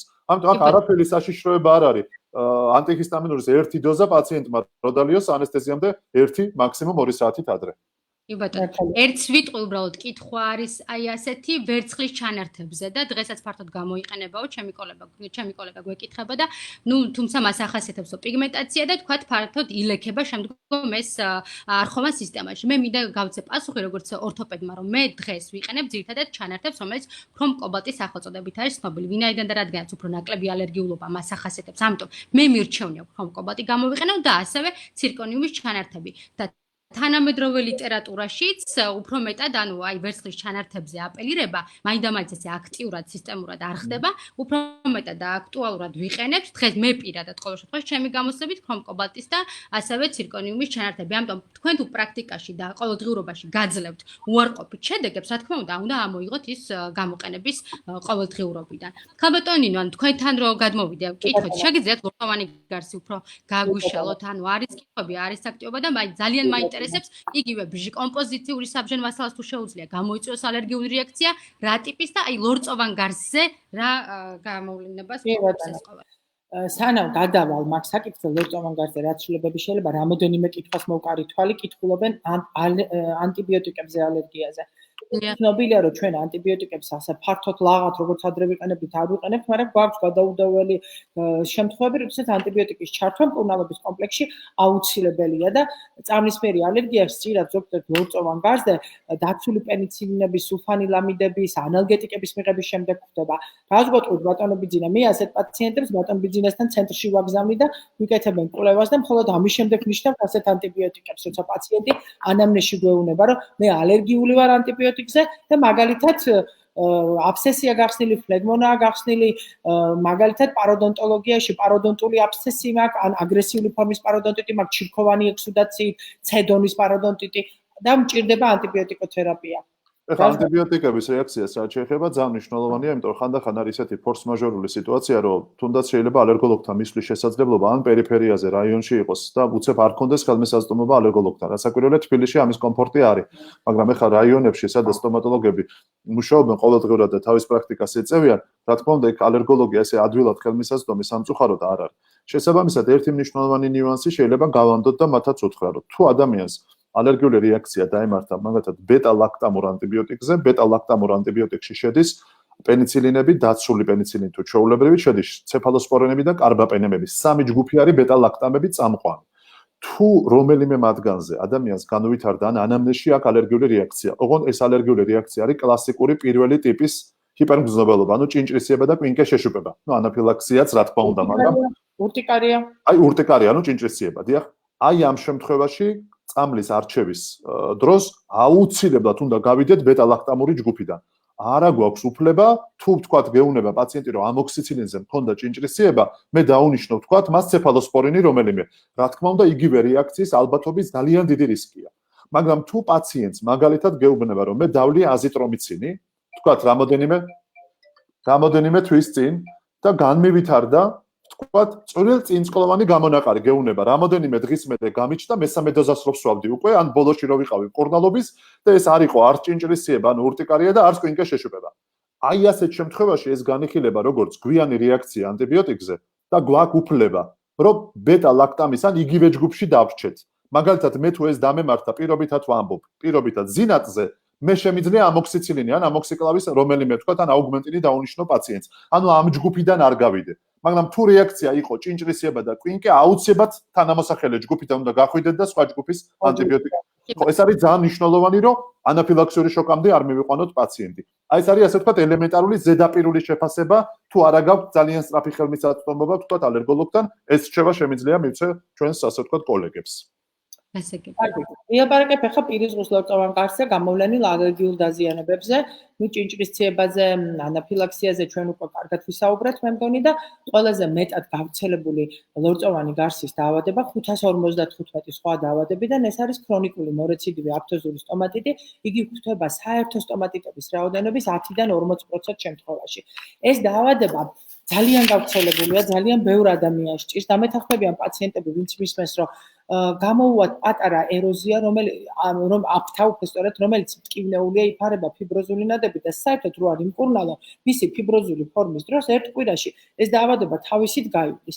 ეს დაავადება ინფექციურ ალერგიული ბუნების დაავადებაა და პაციენტი ხშირად ასოცირებულია საკვებ პროდუქტებთან. პაციენტებს ვეკითხები ხოლმე, რომ რომელ პროდუქტს იღებთ? ეხლა დღეს გაზაფხულია, მძიმე მარხვა და ჩვენი კვების თავისებურებიდან გამომდინარე, ფხალი ისეთი საკვები პროდუქტია და ნიგზიანი პროდუქტები, ნიგოზი, თხილი, პომიდორი, მყოლია პაციენტი, მაიონეზზე ქონია ასეთი გამოვლინება, ესეთი კვებითი ალერგენი, ვისაც ახასიათებს, ხშირია ეს დაავადება, მისი სხვადასხვა ფორმებით, მორფოლოგიური ტიპის მიხედვით ეს დაავადება შეიძლება იყოს ფიბროზული, შეიძლება იყოს ნეკროზული, გლანდულარული ფორმა, მისი შეიძლება იყოს მადეფორმირებელი და ღრმა ნაწიბუროვანი სეტონის აფთები იქნას ამ დროს. მძიმე ფორმა სეტონის აფთები აუცილებლად ჩარევას მოითხოვს იმუნოლოგთან ერთად. ხო, რაც შეეხება ფიბროზულ ფორმას, ამას ჩვენ სტომატოლოგებიც ვერევით. პაციენტი უნდა მიხვდეს, რაზე გაემართა, დაანებოს ამ საკვების მიღებას, ან ეს ალერგენი მოიშოროს და პრეპარაციული რეგენერაციის მასტიმულირებელი პრეპარატები და სუსტი ანტისეპტიკები ამ ყველაფერს შველის და არ გვჭირდება ასეთი ფორმების დროს მკურნალობის კომპლექსში ჩავთოთ კორტიკოსტეროიდები, მაგრამ როცა მძიმე ფორმები გაქვს, მადეფორმირებელი, ალერგოლოგთან ერთად მკურნალობის კომპლექსს ჩვენ და ალერგოლოგი ერთად ვქმნით და მხოლოდ ამ შემთხვევაში სეტონის აფთების დროს რეციდივები როცა ძალიან ხშირი მაქვს თვეში ერთხელ, ასეთ შემთხვევაში აუცილებელია მკურნალობის კომპლექსში კორტიკოსტეროიდების ჩართვა. გარდა ამისა, ალერგიული გამოვნებები უკვე ვთქვით, რომ შეიძლება იყოს მრავალფორმიანი ექსუდაციური ერითემა, მისი მძიმე გამოვლინებებით, სტივენ-ჯონსონის სინდრომით, ლეიელის სინდრომით, ზოგი დაავადებების ზოგიერთი კლასიფიკაციის მიხედვით ამ ჯგუფში ბეხჩეტის სინდრომიცაა, მაგრამ მე და ბატონი ბიძინა წლებია უკვე ამაზე ვსაუბრობთ, ბეხჩეტი ეს არის ტრია და თვალი, პირისგული და გენიტალიების დაზიანება და ასეთ პაციენტებს მიმართავთ ხოლმე ალერგოლოგებთან ერთად რევმატოლოგს თავენ ამ პაციენტებს და ჩვენ კარგი რევმატოლოგები ყავს საქართველოში, რომელთანაც თანამშრომლობ, მე პირადად ძალიან კარგად თანამშრომლობ ჩემ კურსებთან და მეგობართან მაკაიოსველიანთან და ასეთი პაციენტები აღრიცხვაზე იმყოფებიან სწორედ რევმატოლოგებთან. გარდა ამისა, პირისგუს ლორწოვან გარსზე ნუცა მკითხა, რომ აი ეს თუ შეიძლება კბილის დაბჟენის დროს. იშვიათად აღწერილია შემთხვევები, როდესაც ადგეზიური სისტემის გამოყენებაში, ადგეზიური სისტემის შემადგენლობაში შემავალი კომპონენტები იწვევენ ალერგიულ რეაქციას ლორწოვან გარსზე ეს გამოიხატება შეშუპების, ჰიპერემიის, კაწარული მოვლენების სახით, შეიძლება განვითარდეს ეროზია, მაგრამ დღეს როცა კოფერდამის დამცავი სისტემებით მუშაობთ, იშვიათია ასეთი დაზიანებები, ის თავისთავად ალერგია კოფერდამზე შეიძლება გამოვლინდეს. ლორწოვანზე თავის მხრივ იცავს ამ ლორწოვან გარს დაზიანებისაგან. კიდევ რა მინდოდა მეთქვა ბატონო ბიძინა აქ ძალიან ბევრი კითხვაა ვერ ვკითხულობ და იქნებ გავაკეთებს პასუხი რას გვეკითხებიან ანუ რო წავიკითხოთ კითხვებს რო გავყვეთ კითხვებს რო გავყვეთ ნუცა თუ არის თუ არა სინჯი 100%-იანი ამაზე ვუპასუხეთ კი ბატონო, იყო შემდგომ ორთოპედიული. ხო, ალერგიის მქონე პაციენტებში სიმსივნური დაავადებები იშვიათად ვითარდება. მითია თუ რეალობა, ბატონო ბიძინა, რა სიტყვით? ძალიან საინტერესო კითხვა.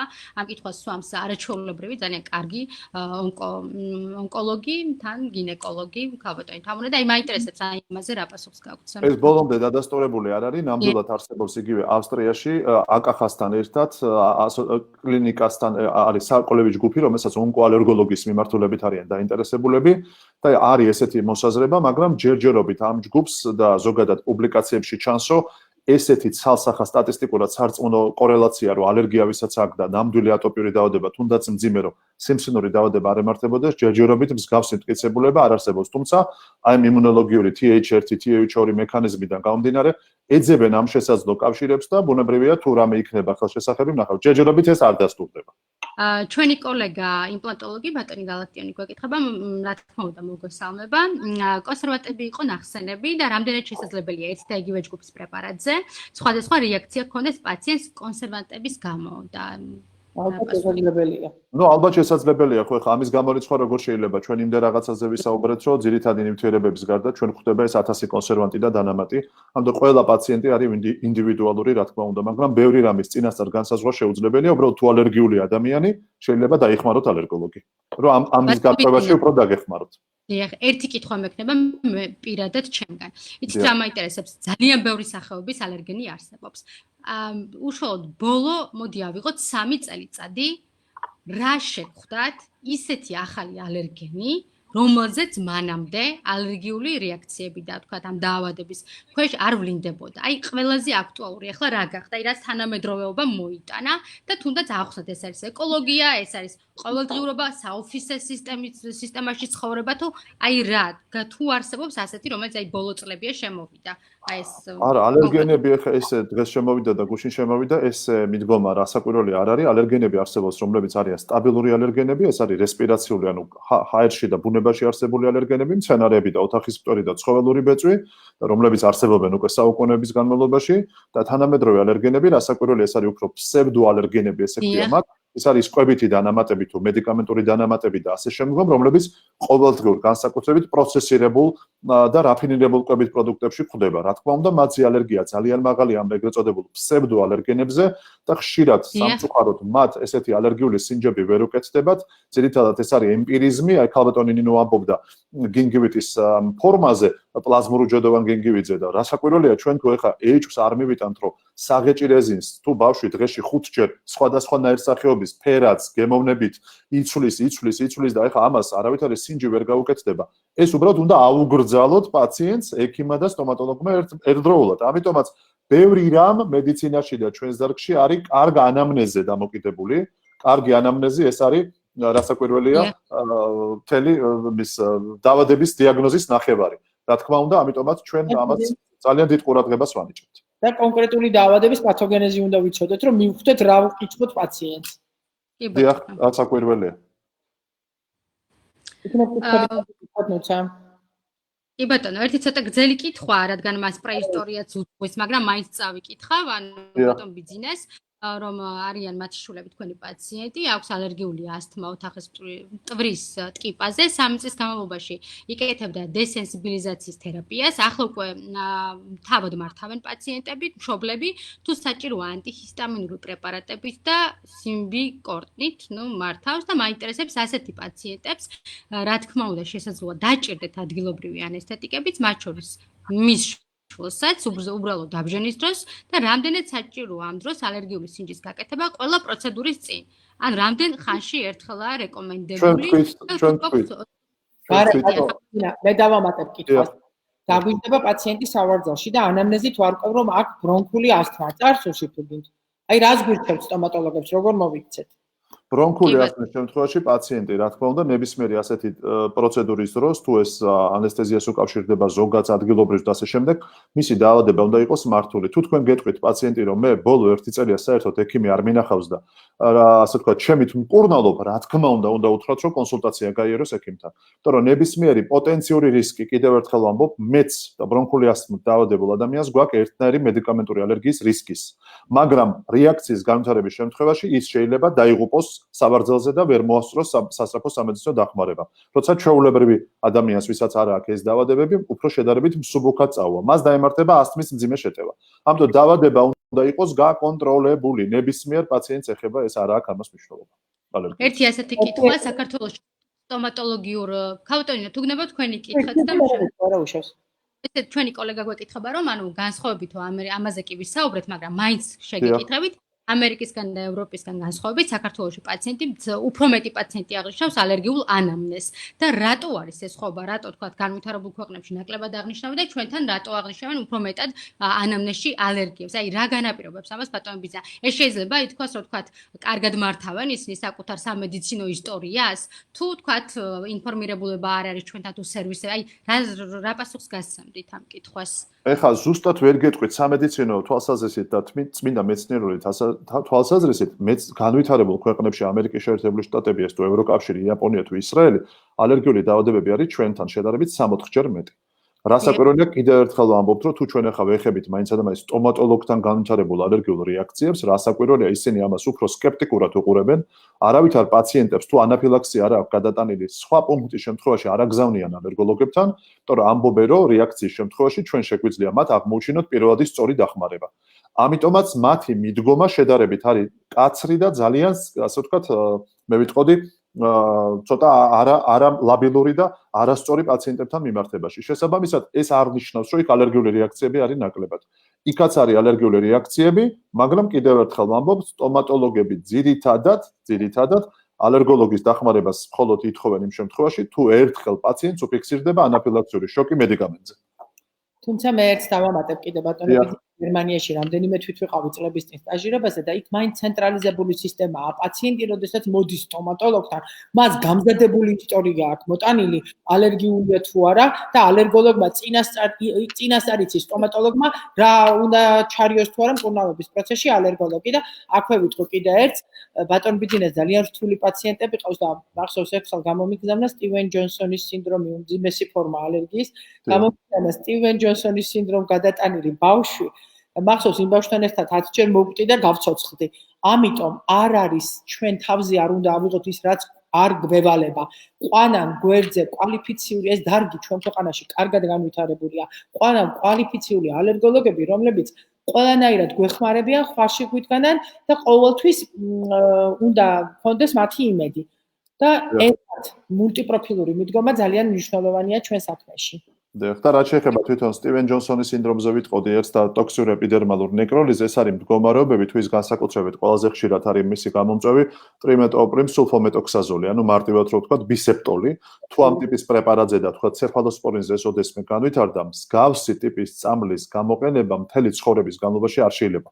აქედან პაციენტის განკურნება არის შეუძლებელი, მეორე და მესამე რეაქცია იყო სიცოცხლისთვის შესაძლებელია საშიში და ამიტომაც ყველა ეს პრეპარატი იგივე ტრიმეტოპრიმ სულფომეტოქსაზოლს ვეხებით, ეს არის სულფანილამიდების ნაწარმები. აქ ნოვოკაინთან მიმართებაში ძალიან დიდი ყურადღებაა საჭირო. იგივე პაციენტებს, რომელსაც აქვს ნოვოკაინის მიმართ ალერგიული რეაქცია, შეიძლება გქონდეთ თმის საღებავზე რეაქცია. იქ ამიაკის დაჟანგვისთვის მსგავსი ტიპის ეგრეთ წოდებული PPD გამოიყენება, ანუ ეს არის ნივთიერება, რომელიც მას ჟანგავს, ესეც სულფონამიდის ნაწარმია. ამიტომაც აი ეს ანამნეზის სწორი შეგროვება, კვებითი ალერგია, იგივე საღებავზე ხო არა გაქვთ რეაქცია.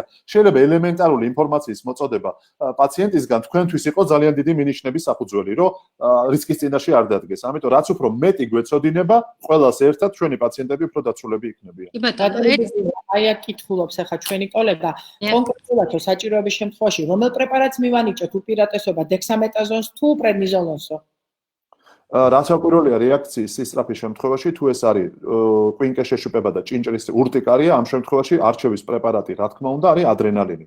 თუ ვთქვათ, ესეთი ტიპის ძალიან ძლიერი რეაქცია არ არის და გვინდა სტეროიდით შემოვიფარგლოთ, მდგომარეობის სისწრაფის დაწყების კუთხით ფარმაკოკინეტიკა პრედნიზოლონს აქვს სწრაფი და დექსამეტაზონს დაყოვნებითი, მაგრამ პრედნიზოლონი მალე გამოდის ორგანიზმიდან და დექსამეტაზონი 36 საათი რჩება. Რა თქმა უნდა, ამიტომ არჩევის პრეპარატი სისწრაფისთვის არის პრედნიზოლონი. გასაგებია. ქაუტანინო, თუ რამეს დაამატებს, თუ არა შეგვიძლია დასასრულისკენ წავდეთ, იმიტომ რომ საათ ნახევარია ვართ ეთერში. მე ფორმულაზე მეწყება ჩართვა და უნდა გავიქცე.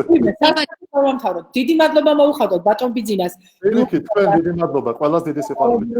რომ მოიცავთ და ჩართვებს შორის წინაც ჩართვა ქონდა და ჩაგვერწო 5 წუთით ადრე და ეხა ფორმულაზე გავდის. მე მგონი არ გამოვიდა ცუდი ეთერი.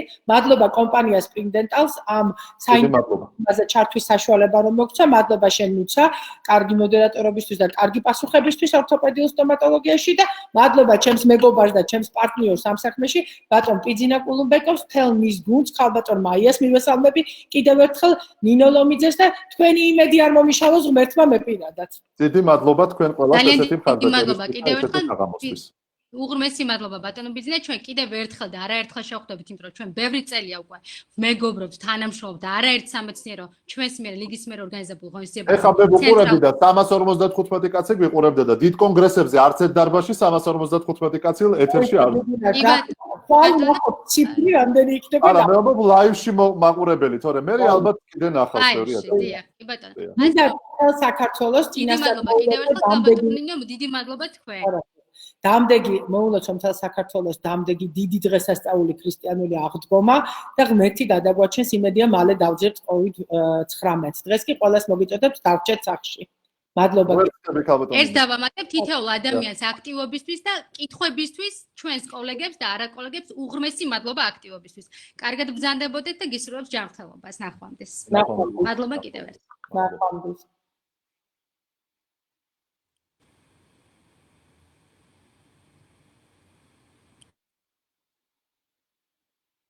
ნახვამდის კობა